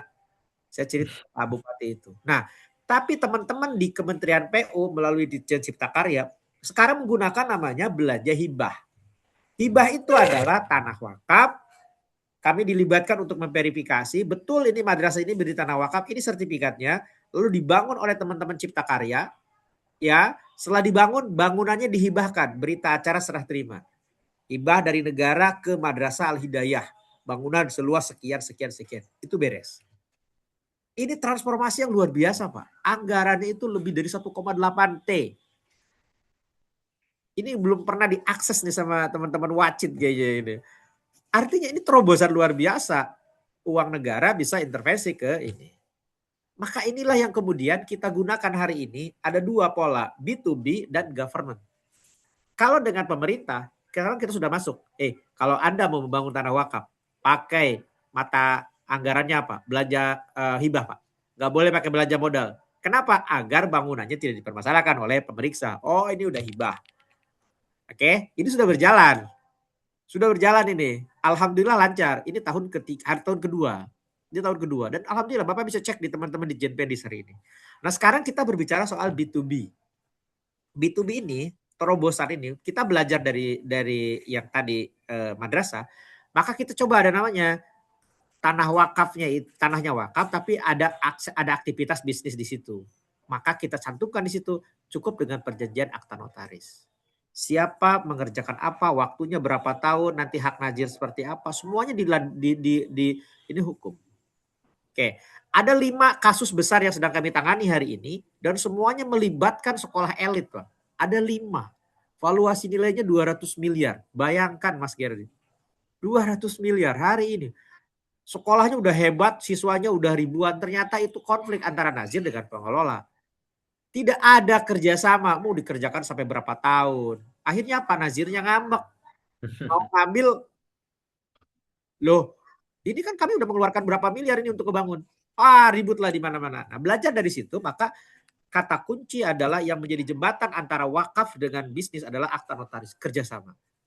Itu kami itu. Jadi negara tidak menyebutkan modelnya seperti apa, mau BOT apa seperti apa. Kami coba tidak masuk ke sana dulu. Kenapa? Ini dalam fikih siasahnya itu bagian dari ikhtilafu ummati rahmah. Jadi variasi kerjasama itu adalah bagian dari keberkahan untuk wakaf. Negara cukup, kamu administrasinya nih wakafnya jelas, kamu sudah bersertifikat. Nggak boleh kalau belum bersertifikat dikerjasamakan. Sertifikatkan dulu. Nazirmu mana? Ini oke, sepakat. Investor, Anda membukakan ini mana buktinya? Berapa tahun Anda? Hak dan kewajiban Anda apa? Kalau terjadi penggusuran seperti apa? Semuanya dilindungi. Itu yang dimaksudkan tadi yang saya bilang, negara administratif dikembalikan kepada nazir. Gitu. Ini yang kira filosofis kita ya. Kita itu negara tidak eksekutor. Kita ini regulator, maka kita memfasilitasi itu secara administratif kita lihat. Dan itu sudah terjadi di madrasah. Madrasah swasta kita sekarang setahun itu lebih dari 700 lebih madrasah kita bangun Pak dengan APBN gitu. Tapi caranya dia ngebangun kita nggak ikutan. Oh ternyata teman-teman Cipta Karya menggunakan hibah, metode hibah. Yuk silahkan itu hibah. Nah, sekarang ke depan misalnya konkretnya seperti apa? Ada yang bangun hotel atau apa? Saya sepakat dengan Mas Geri. Kita mendorong teman-teman Kemenkyu untuk membuat lembaga penjaminan. Itu. Kalau ini maka B2B kita akan semakin lancar. Dalam skema yang lebih besar, ya ini kan problem kita, investor ini banyak. Kami sudah dipanggil oleh BI dengan diskusi dengan BI, dengan Setnek, dengan Setkap, kami sudah diskusi banyak. Saya bilang problemnya satu, negara siap nggak memberikan jaminan. Dan karena tanah wakaf nggak bisa diagunkan. Nah ini pertanyaan saya kira. Nah ini next ini para akademis ini Prof. Teman-teman dari akademis harus mendorong pemerintah seperti itu. Bagaimana kemudian bisa menciptakan lapangan penjaminan. Jadi skala mikro kita udah bisa. Ya kecil, madrasah kita udah bisa. Pesantren sebagian sudah bisa. Ini. Nah tapi kalau untuk naikin B2B, saya kira ada satu hambatan nih Prof. Apa? Lembaga penjamin syariahnya kita belum punya. Nah ini tugas besar kita. Dalam undang-undang kita sekarang revisi, dalam konsep revisi. Transformasi ini kita perkuat Pak. Perkuatnya apa? Bagaimana kemudian undang-undang ini tidak lagi mengatur hal yang bersifat mikro. soal kerjasama seperti apa. Ini coba kita keluarkan, Pak. Dalam undang-undang yang 2004 ini sebenarnya ada yang hal-hal yang saya kira itu nggak perlu masuk di undang-undang, tapi masuknya cukup di PP, bahkan di PMA. Agar itu lebih mudah. Kalau undang-undang itu berat sekali. Makanya kita lihat dalam konsepsi revisi kita adalah pengembangan pemberdayaan itu B2B itu kita kedepankan sekalian. Kita dorong sekalian gitu. Jadi tadi skala mikro ya, kita dengan intervensi negara kita sudah mulai di dalam madrasah. Hibah dengan Pemda-Pemda sudah mulai menggunakan skema hibah, bukan lagi belanja modal. Nah, sekarang saya kira tantangan ini next level nih, Prof. Next level kita, teman-teman PKP sudah menyiapkan perubahan peraturan SKBG Sarusun. Nah, ini kalau jadi isu terkait dengan wakaf untuk Sarusun ini sudah akan lanjut. Nah, kami kemarin baru diskusi dengan Qatar Charity. Qatar Charity diskusi panjang dengan kami mau bangun rumah petak. Wah, ini isu baru saya bilang. Kami diskusi akhirnya menemukanlah beberapa aset wakaf. Aset wakaf kita yang idle tuh luar biasa di Bogor. Di Bogor itu kita punya yang 6 hektar, punya yang 10 hektar. Problemnya adalah nazirnya ini agak repot. Kami sudah fasilitasi, nazirnya nggak mau. Fikihnya masih fikih 70-an gitu kan, nggak mau bertransformasi. This our problem gitu. Tapi intinya gini, negara kita sudah menyiapkan kajian-kajian bahwa misalnya yang Pak Nusron itu lebih progresif dari kita, Pak. Dia idenya apa? HPL di atas tanah wakaf. Waduh, itu MUI aja nggak berani mengeluarkan begitu. HPL di atas tanah wakaf artinya apa? Tanah wakaf itu bisa dibelikan hak pengelolaan di atasnya. Kalau itu bisa, Mas Geri, wah itu beres tanah wakaf tuh bisa produktif, bisa di ini. Problemnya apa? Problemnya apa? MUI-nya mau nggak? Tanda-tandanya nggak mau. Jadi sebenarnya kita ini siap. Kalau kita diskusi, anak-anak di Kementerian Agama itu, anak-anak yang sudah hidup mungkin 20 tahun ke depan, karena kita sudah bertanya. Tapi problem kita adalah kita ini bukan negara agama, maka selalu minta ke MUI dulu. Di MUI itu cuma ada 2 fatwa soal wakaf. Gitu. Jadi soal HPL ini diskusi udah lebih dari 6 bulan kami. Nah ini nggak keluar-keluar. Kalau HPL ini keluar, beres. Negara, kita udah siap Pak dengan HPL, dengan senang hati kita. Nah nazir-nazir kita bisa itu HPL yang 5.000, kasih tower, itu toweran cukup 5.000 meter, itu bisa jadi 1 tower ke atas, di HPL kan, itu beres itu. Nah itu yang saya kira problem kita ini juga lumayan. Jadi kalau untuk level yang mikro, Prof, kami sudah oke. Ada peraturan PKP sudah oke, di ATR juga sudah oke. Tapi yang B2B ini saya kira perlu leveling regulasinya ini yang nyangkut ke sana kemari gitu. Makasih, Prof. Baik, terima kasih banyak Pak Jaja. Mangga silakan. Iya. Tadi menarik ya, jadi kita diskusinya lebih hidup nih. Sebenarnya saya sebagai orang dari sisi hukum ya, sebenarnya tidak perlu khawatir ya kalau saya mempelajari sisi hukum ya. Undang-undang betul kata Pak Zahra tadi, tidak mungkin undang-undang itu ngatur semua. Undang-undang itu hanya poin-poinnya saja. Tadi pasal 4243 itu pedoman sebenarnya. Silakan dikelola sepanjang tidak bertentangan dengan prinsip syariah dan peraturan perundang-undangan. Itu aja kunci kita. Tinggal nanti regulasi ke bawahnya. Seperti ini. Sebenarnya model-model bisnis seperti apa? Silakan dipakai kan? Seperti musyarakah, mudharabah, ijarah, bisa juga dengan konsep apa tadi, dengan sukuk. Nah, ini orang bisnis lebih tahu nih menilainya ya. Di mana nih resikonya? Apakah mungkin bisa musyarakah? Bisa saja, why not? Tapi kalau musyarakah itu kan ada berapa modal nih. Kemudian diterapkan di bisnis syariah di sini. Itu payungnya di mana? Pasal 42, 43. Jadi bisnis B2B itu bisa. Sepanjang tadi ya legalitasnya, perjanjiannya tertulis jelas supaya nanti tidak ada misinformasi. Yang penting pertama dalam mengelola bisnis wakaf itu pertama pastikan dulu legalitas tanah wakafnya jelas. Nah itu keamanan seperti itu. Kemudian kalau memang mau kerjasama dengan investor pastikan tertulis perjanjiannya. Kemudian kita tetap harmonisasi regulasi. Kalau nanti mau bisnisnya di bidang perumahan Sarusun, baca undang-undang Sarusun seperti apa. Kita kombinasi modalnya seperti apa, orang bisa lebih tahu nih resikonya ya. Misalnya kalau mungkin saja nih kami dengan sisi musyarakah mudharabah seperti apa. Yang tadi Pak Gedi mengatakan ya, ini berat banget nih kami dapat 10% itu sulit gitu. Saya menilai beberapa, mungkin nanti Mbak Silisa juga nih sebagai orang ekonomi ya. Beberapa konsep yang saya perhatikan kerjasama itu 10% itu kan hanya pembagian hasil bersih kan. tapi dia menyisihkan poinnya itu dari hasil keuntungan itu dia bagi lagi. Ada dana untuk mokop alaih, Betul. ada dana pengembangan. Nah, itu dana pengembangan. Nah, apakah nanti itu ini rata-rata di praktek yang saya perhatikan ya. Eh, Memang di sini kalau misalnya kalau yayasannya sudah besar seperti Darut Tauhid ya, saya lihat memang dia flowchart dia bisa menjaminkan flowchart ini sendiri bisa jadi jaminan gitu. Jadi dia tidak kalau nanti sudah besar nazirnya mungkin nggak terlalu sulit dia untuk mengelola aset yang lebih besar. Tapi sebenarnya itu bisa juga kalau sebetulnya saya juga di apa Sekretaris Badan Wakaf di Unpad baru berdiri. Itu biasanya ketika orang berwakaf, itu biasanya tapi dari awal harus jelas, yang penting akadnya jelas. Ketika misalnya mau berwakaf uang misalnya untuk pembangunan apa, dibuatkan di situ. Tapi dari awal tuh harus harus jelas dulu akadnya. Misalnya dari dana wakaf yang diwakafkan, mohon izin 10% untuk dana pengelolaan misalnya. Tapi itu tersampaikan. Yang penting tersampaikan transparan. Jadi saya pikir itu nggak masalah. Jadi tidak terlalu memberatkan nazir misalnya kan. Jadi misalnya ada yang berwakaf sekian sekian juta misalnya dari akad itu sudah dituliskan bahwa 10% adalah biaya operasional.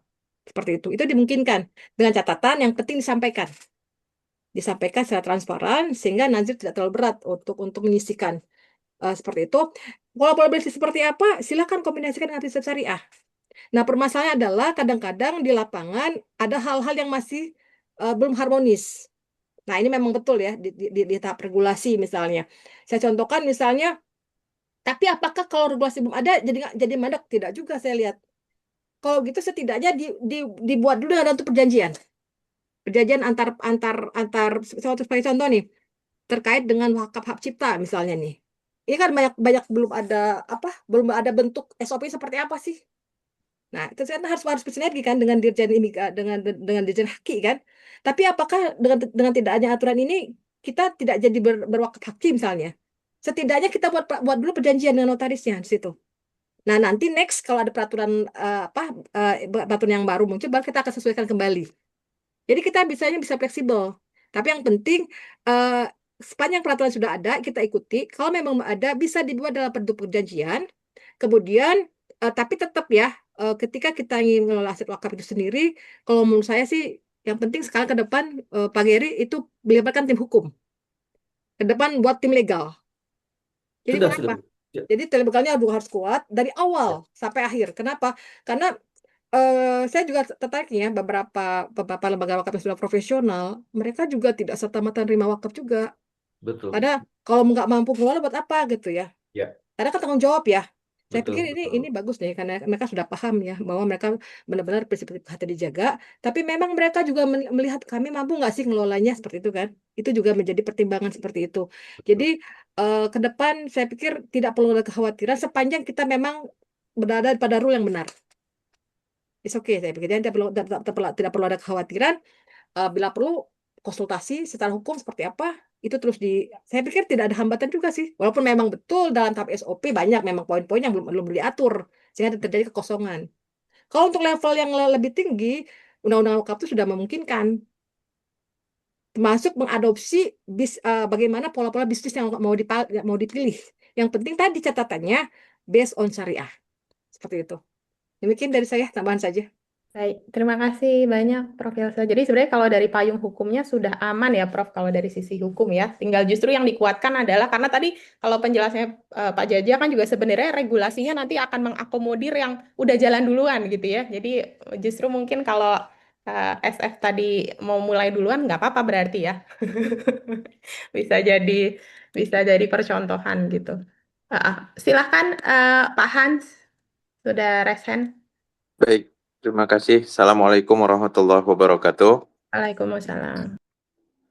Terima kasih. Ini saya pertama mengucapkan terima kasih nih kepada Wasit yang telah mengadakan acara ini. Topiknya sangat kekinian ya, kekinian, dan satu lagi yang saya suka dan membuat saya hadir adalah karena sesuai dengan studi S3 saya. Terima kasih atas tadi penjelasannya Pak Jaja, Prof. Hilza, dan juga Pak Geri. Saya mungkin ada dua pertanyaan. Yang pertama nih terkait dengan Pak Jaja dan Prof. Hilza mungkin. saya nggak tahu. Saya sendiri pun baru tahu terkait dengan bahwa tanah dan bangunan di atas itu adalah sesuatu yang harusnya dibuat secara terpisah gitu loh. Karena seringkali saya mengikuti ataupun mendengarkan pemaparan bahwa ada kendala jikalau misalnya pemerintah uang APBN dibangun di atas tanah wakaf nanti kena pemeriksaan BPK dan sebagainya. Bahkan sangat banyak ya ketentuan-ketentuan yang mengatur masalah pertanahan yang di atasnya mau dibangun proyek infrastruktur pemerintah. Misalnya ada Undang-Undang Nomor 2 Tahun 2012, ada Peraturan Pemerintah Nomor 19 2021. Di situ diatur ya tata cara prosedur ruslak dan sebagainya. Saya justru mau bertanya, apakah selama ini kurangnya sosialisasi akan prinsip horizontal tadi yang menyebabkan terlalu banyak akhirnya sudah ketentuan-ketentuan yang mengatur bagaimana proses ruslak dan sebagainya, padahal kan sebenarnya bisa saja tanahnya tanah wakaf, di atasnya dibangun katakanlah fasum yang dibangun menggunakan tanah negara. Karena kalau melihat dari yang terjadi ya, tadi Pak Jaja ada menyinggung masalah BMN, itu kan yang terjadi pada zaman Bu Sri Mulyani kemarin ketika terjadi identifikasi daripada barang milik negara sangat banyak ditemukan SD-SD impres yang dibangun dari zaman Pak Harto dulu, itu ternyata uangnya ada uang APBN dan tanahnya tanah wakaf sehingga tidak bisa dikasih sertifikat BMN. Itu pertanyaan saya yang pertama, mungkin relevan ke Pak Jaja dan Prof. Ilza.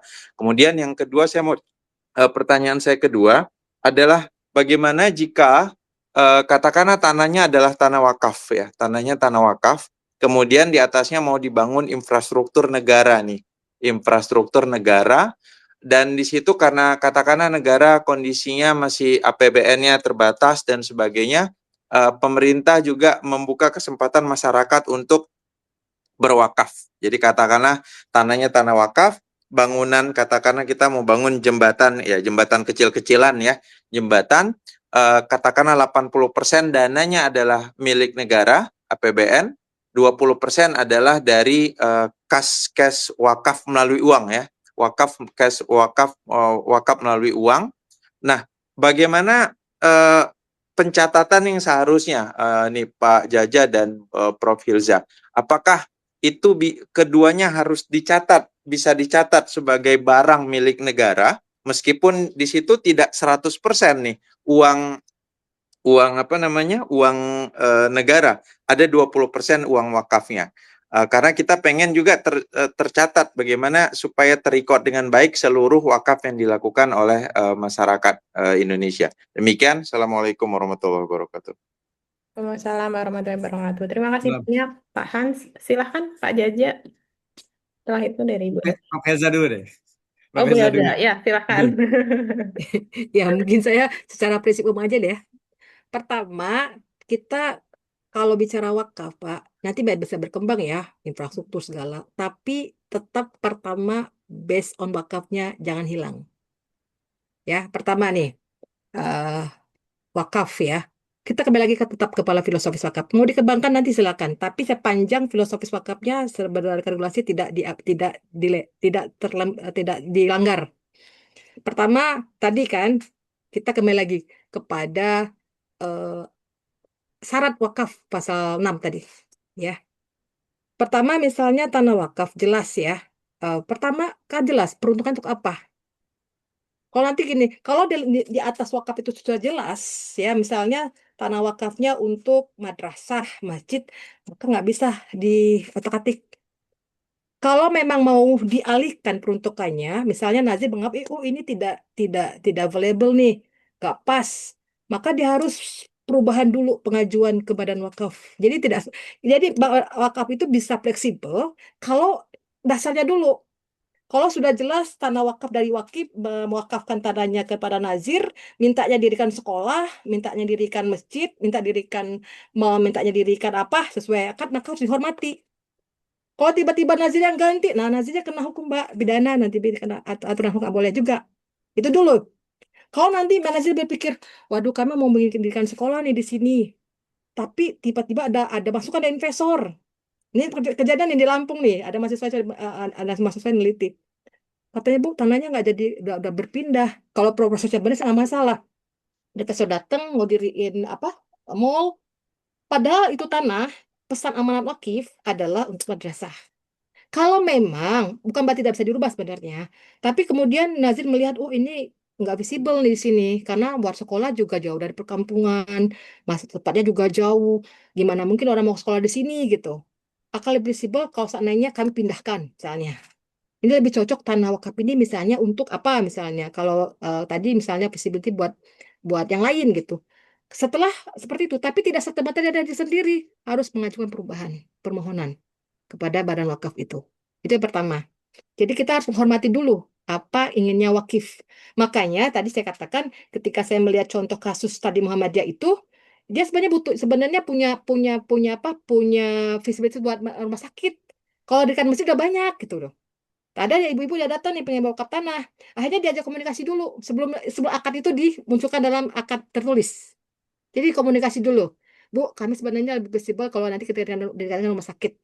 Tapi nggak masalah Bu, nanti rumah sakit nanti kita bisa salurkan keuntungannya. Akhirnya setuju ibunya. Baru diakadkan. Supaya nanti nggak repot lagi untuk perubahannya. Itu yang pertama, kita tidak bisa juga merubah itu semudah itu. Bisnis silakan fleksibel, sepanjang kita tetap hormati akalnya dulu. Itu yang pertama. Kemudian tadi, bagaimana nih kalau ada dalam proyek kerjasamanya di atas tanah wakaf nanti ada bangunan misalnya. Kemudian eh, apa tadi misalnya tiba-tiba ada untuk infrastruktur negara misalnya menggunakan APBN. Nah, kembali lagi apa skim perjanjian mereka? Itu ya Pak yang penting Pak. Apa skim perjanjian mereka? Tetap tanah wakaf kita hormati, tapi kemudian mau dibangun infrastruktur nih, mau jembatan kayak atau apa, rest area misalnya, tapi memungkinkan itu secara akad wakaf. Nah, nanti itu silakan saja kembali lagi ke perjanjian di situ. Yang penting tanah wakafnya tidak hilang. Misalnya perjanjiannya kita musyarakah mudarabah kami 30% sebagai hasil. Statusnya bukan punya pemerintah PBN itu.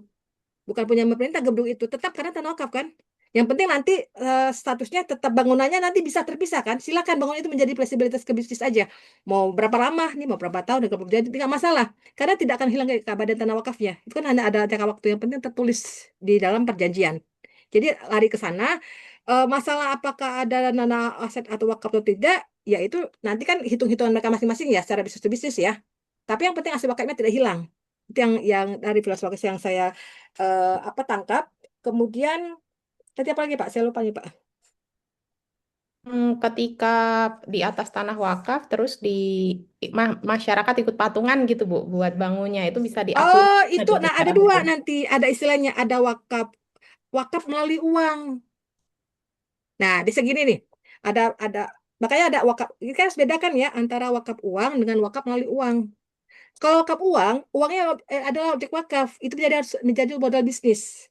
Kalau wakaf melalui uang, sebenarnya itu adalah program. Misalnya ada tanah wakaf di atas mau dirikan sekolah, misalnya kan, mendirikan sekolah atau masjid, silakan masyarakat ingin berpartisipasi. Nah itu sebenarnya masyarakat itu berwakaf, tapi wakaf istilahnya adalah wakaf melalui uang. Nanti gedung AC itu juga wakaf, otomatis. Kalau wakaf juga, karena dia berwakaf, tapi kalau dia wakaf melalui uang, berarti sudah ada program di situ. Berarti uang itu digunakan untuk membangun apa? Sesuai dengan program yang ada. Tapi kalau wakaf uang, uangnya beda lagi konsepnya. Uangnya menjadi modal. Modal bisnis. Jadi kalau wakaf uang berarti larinya ke regulasi uang. Tapi kalau seandainya wakaf melalui uang, automatically gedung itu juga termasuk gedung wakaf. Demikian dari saya sementara. Baik, makasih Prof. Elza. Dari Pak Jaja, silakan. Ya, terima kasih. Jadi negara kita undang-undang wakaf itu lahir, ini kita perlu bedakan ya, undang-undang Adminduk dengan undang-undang zakat, undang-undang wakaf.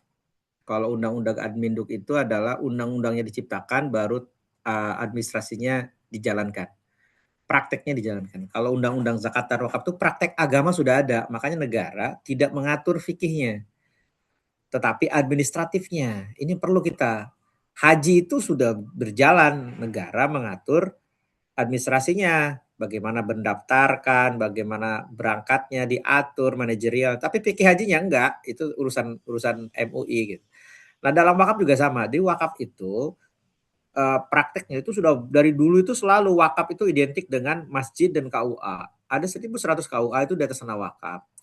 Jadi kalau ini saya nggak boleh menjabarkan nih, kalau boleh saya jabarkan. Bapak Ibu semuanya, tanah wakaf kita itu yang digunakan oleh negara, itu lebih dari 10.000 titik. Digunakan oleh negara, baik itu untuk kantor negara, buat sekolah, buat puskesmas, rumah sakit, kantor, kepolisian, kejaksaan, ada semua. Jadi kalau ditanya adalah apa kontribusi wakaf untuk Indonesia? Wah, kita bisa keluarkan, Pak. Bayangin coba, ada 1.100 KUA di atas tanah wakaf. Kami pernah menghitung, di 1.100 itu ada 400.000 calon pengantin dilayani di situ. Jamaah hajinya waktu masih di Kementerian Agama itu lebih dari 80.000 yang dilayani. Jadi luar biasa gitu. Nah, pertanyaannya adalah ada aturan dari Kementerian Keuangan bahwa itu tidak bisa bahkan diganti chatnya nggak bisa ada intervensi dari dari ini. Karena memang karakteristik APBN itu memuat kepastian hukum, sementara wakaf itu kan bukan milik negara. Maka di dalam revisi kita mencantumkan satu klausul namanya nazir negara. Tapi ini untuk makon salaf, nggak akan mengganggu yang lain. Jadi nazir negara itu dalam konsep kami adalah, pertama adalah untuk kasus-kasus tertentu. Misalnya ada tanah terlantar, ada kemudian bangunan negara, itu kita siapkan. Akan tetapi pelaksanaannya tetap bukan negara yang menjadi nazirnya. Nanti akan melibatkan publik juga. Artinya negara itu mengamankan. Diamankan semua dulu, nanti kita kembalikan ke masyarakat. Nanti ada mekanisme. Nah itu, memang hari ini regulasi kita masih seperti itu. Nah tapi ya saya bilang tadi sudah ada kemajuan, yang swasta sudah boleh tanah wakaf. Jadi ini ada ironi, Prof. Yang negeri nggak bisa, yang swasta ribuan yang dibangun. Ini suatu ironi sebenarnya. Bayangkan coba. Madrasah swasta ada yang dapat berapa ratus juta, ada yang 1 M dibangun. Boleh. Yang negeri nggak boleh. 50 juta aja nganggarin nggak boleh gitu kan. Ini saya kira satu masalah ironi. Tapi gini, ini adalah bagian saya kira kemajuan. Ada kemajuan yang luar biasa, kita sudah bernegosiasi. Dan alhamdulillah ini sudah diakui oleh teman-teman keuangan. Nah, ini yang perlu. Nah, sekarang apa yang perlu dilakukan oleh civil society? Harus ini Prof Hilza dan tim dan kawan-kawan ini harus mengangkat fakta ini loh. Ini luar biasa, wakaf itu sudah membangun negara gitu. Iya kan, data gedung kepolisian ada di kita, kejaksaan juga, pengadilan juga ada yang di kita. Jadi dulu artikel Makanya, lagi Pak. Itu bagus Pak, jadi dulu artikel. Iya. Bagus Bapak ngomong kayak gitu, bagus. Iya, itu kan. Jadi secara prinsip kita punya data itu di atas tanah wakaf itu berapa. Nah, saya kira ini perlu dorongan, dan ini saya kira terhambat oleh undang-undang keuangan negara ya. Saya paham itu, dan itu mesti terhambat, dan itu saya kira obstacle kita selanjutnya ini untuk kita. Tapi yang swasta itu luar biasa, udah nggak ada hambatan sekarang.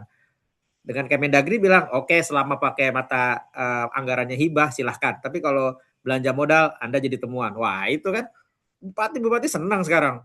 Saya ketemu sama bupati, Pak saya udah nyiapin Pak buat Islamic Center. Berapa? 80 M. Oke Pak. Boleh Pak? Boleh. Saya bilang.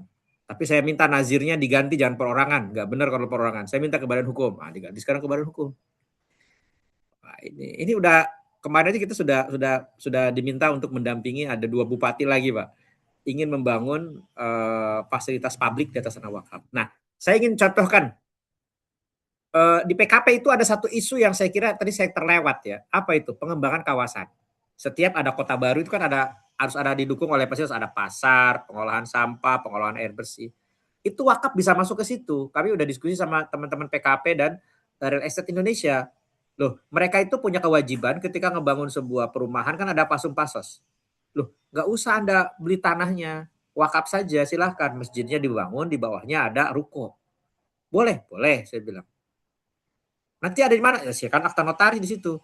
Jadi misalnya kami sedang diskusi dengan teman-teman di Jakpro mencari mungkin Bapak Ibu pernah dengar ya, 2027 nggak boleh Bantar Gebang digunakan.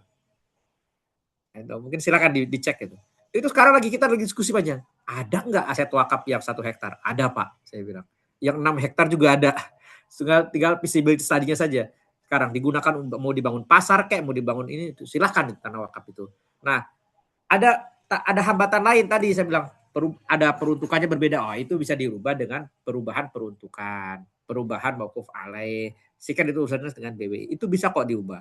Tentu ada administrasi sebelum melakukan perubahan.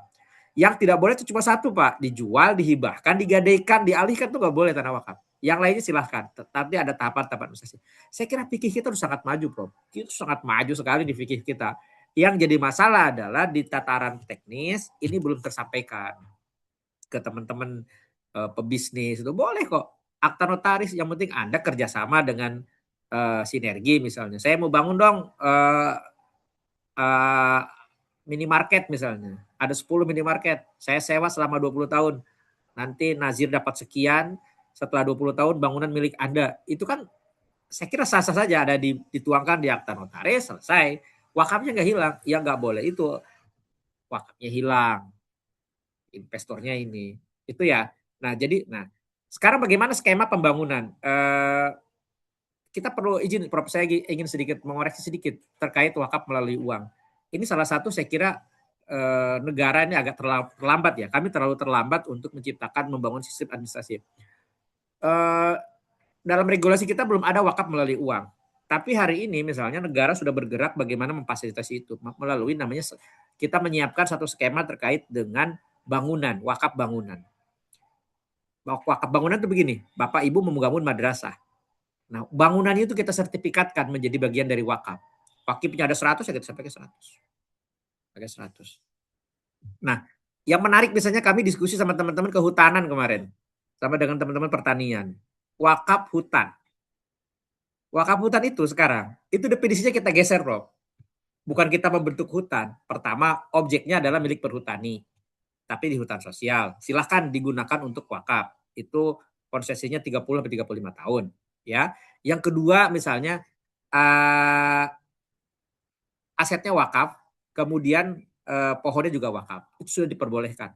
Nah, kita udah disiapkan fasilitasi teman-teman dari Kementerian Kehutanan untuk barcode-nya. Setiap tanah wakaf, misalnya ada wakaf pohon kelapa, ada 1000, semua ada barcode. Setiap barcode itu ada identitas nazirnya. Ini luar biasa loncatan dari teman-teman kehutanan saya kira. Nah, kami sekarang lagi piloting dengan teman-teman kehutanan di Cianjur. Ada 100 titik yang ditawarkan ke kami untuk di ini.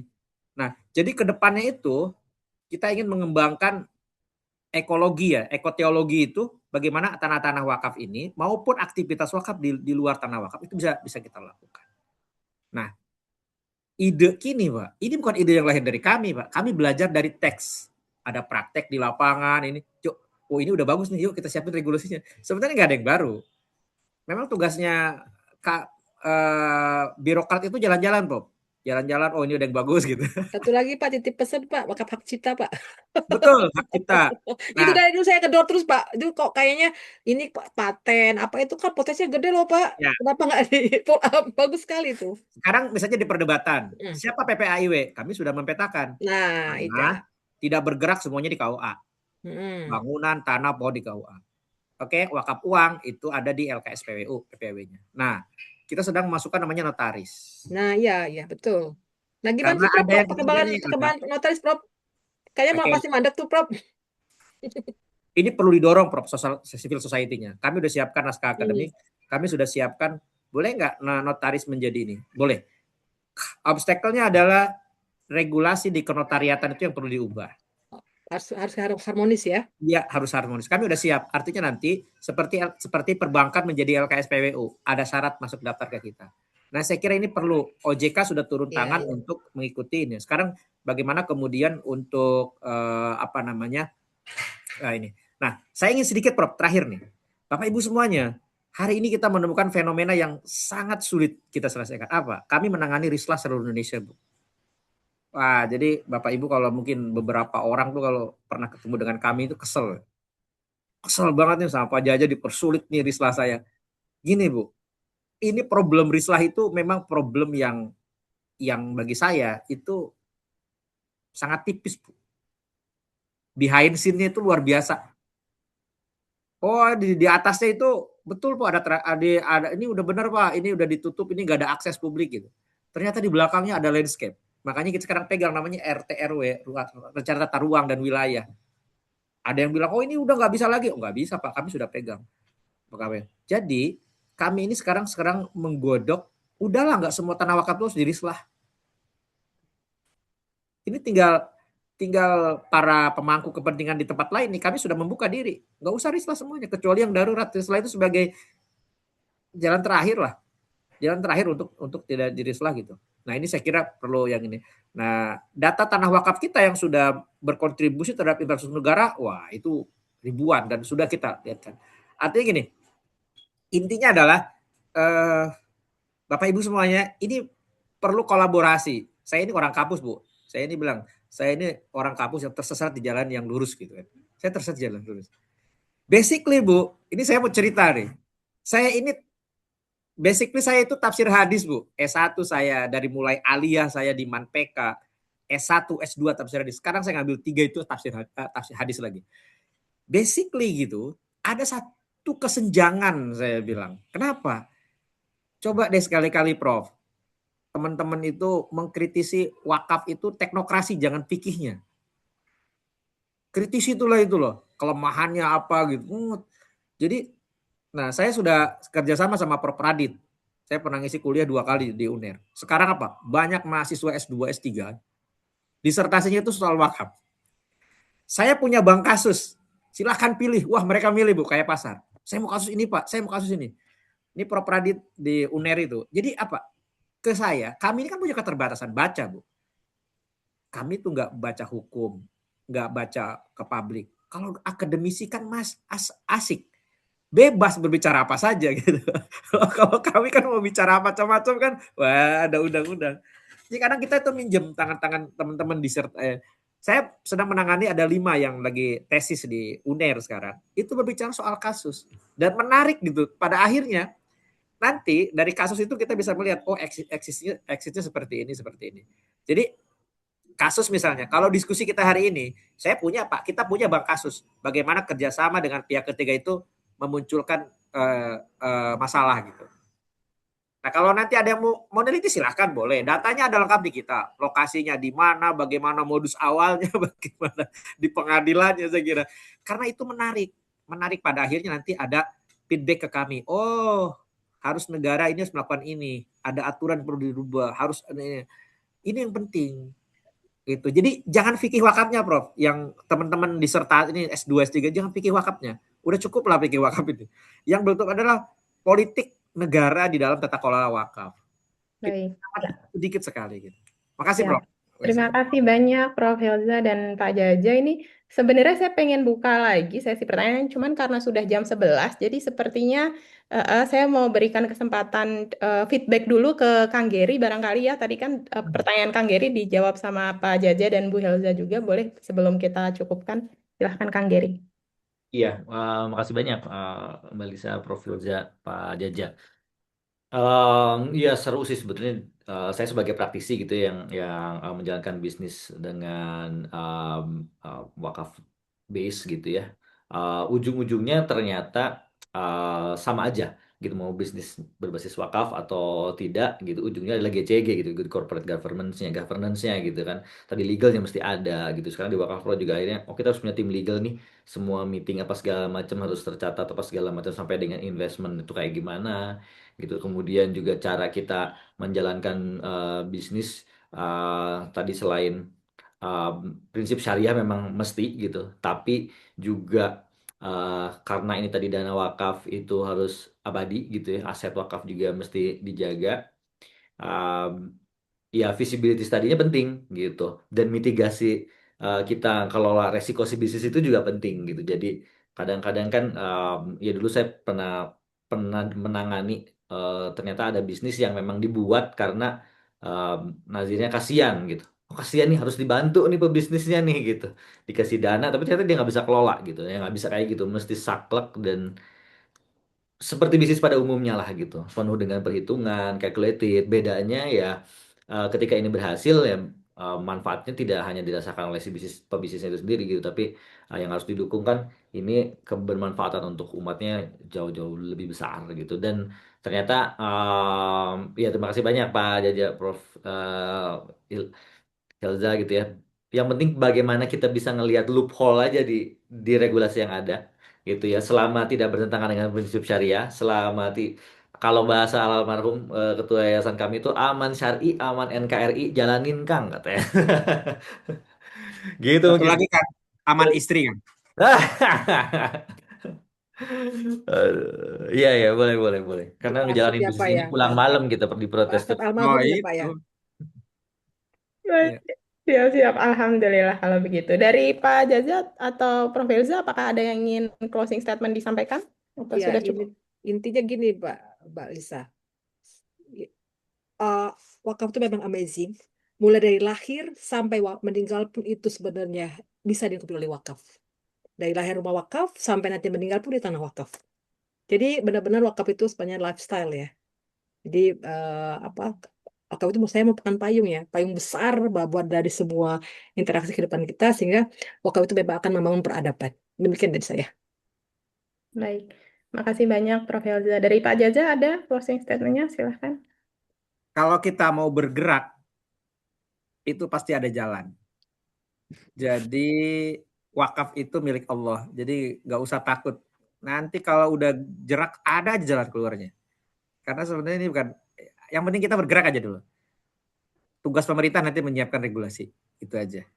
Asal beri Alhamdulillah. masukan ke kami, apa yang ini nanti kami lakukan kajian, saya kira ya kami ini sebenarnya banyak ya.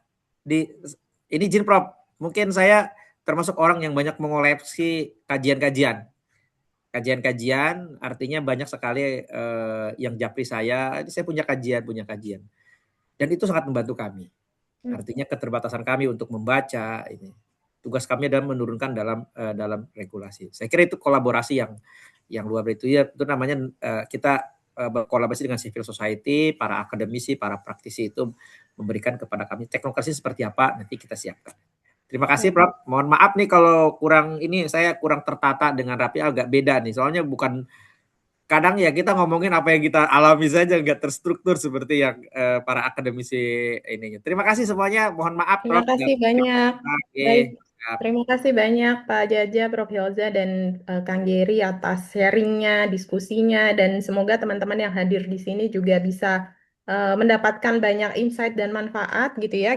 Ini kita juga doakan semoga revisi PMA-nya bisa segera rilis gitu ya, sehingga nanti bisa digunakan oleh teman-teman Nazir gitu ya untuk bisa memulai kerjasamanya dengan berbagai pihak gitu untuk mengoptimalkan tanah wakaf gitu agar lebih besar maslahahnya. Sebelum saya cukupkan, boleh kita ambil dokumentasi. Jadi teman-teman yang bisa on cam boleh on cam untuk nanti boleh dibantu teman-teman panitia ya untuk dokumentasinya. Nah, untuk teman-teman yang mungkin baru pertama kali ikut kegiatannya Wasit gitu ya, jangan lupa follow di Instagramnya gitu ya, karena kita secara periodik, baik itu biasa dalam bentuk policy discussion atau misalkan Nazir sharing session, kita juga biasanya bikin ada ngaji wakaf ya, jadi ada berbagai kegiatan teman-teman bisa ikuti di Instagram Wasit. Dan nanti tadi ada yang bertanya untuk recording WPD, kita biasanya upload di YouTube. Jadi saya juga mohon izin kepada para narasumber untuk nanti dari Wasit mengupload diskusi kita hari ini gitu ya. Jadi semoga lebih banyak yang bisa ikut menyimak gitu ya, meskipun tidak secara live. Ada lagi yang mau on cam? Ya, oh ya, dan daftar hadir tadi sudah di-share juga linknya di chat box. Jadi untuk materi nanti akan dikirimkan ke email teman-teman ya yang sudah mengisi daftar hadir. Baik, saya hitung ya, mundur ya, 3, 2, 1.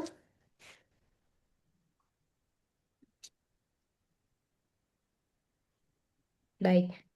Ya, terima kasih banyak sekali lagi kepada para narasumber, Pak Jaja, Prof. Hilza, dan Kang Sama-sama. Giri, dan kepada Bapak Ibu Sama. teman-teman semuanya atas kehadirannya. Selamat melanjutkan aktivitas dan selamat berakhir pekan. Saya cukupkan, kurang lebihnya mohon maaf. Wassalamualaikum warahmatullahi wabarakatuh. Waalaikumsalam warahmatullahi wabarakatuh. Salam. Terima kasih Salam. semua, Pak Terima Jaja, kasih, Pak Leri, Pak Lisa Bapak Ibu. semuanya. Iya, Assalamualaikum. sehat-sehat. Iya.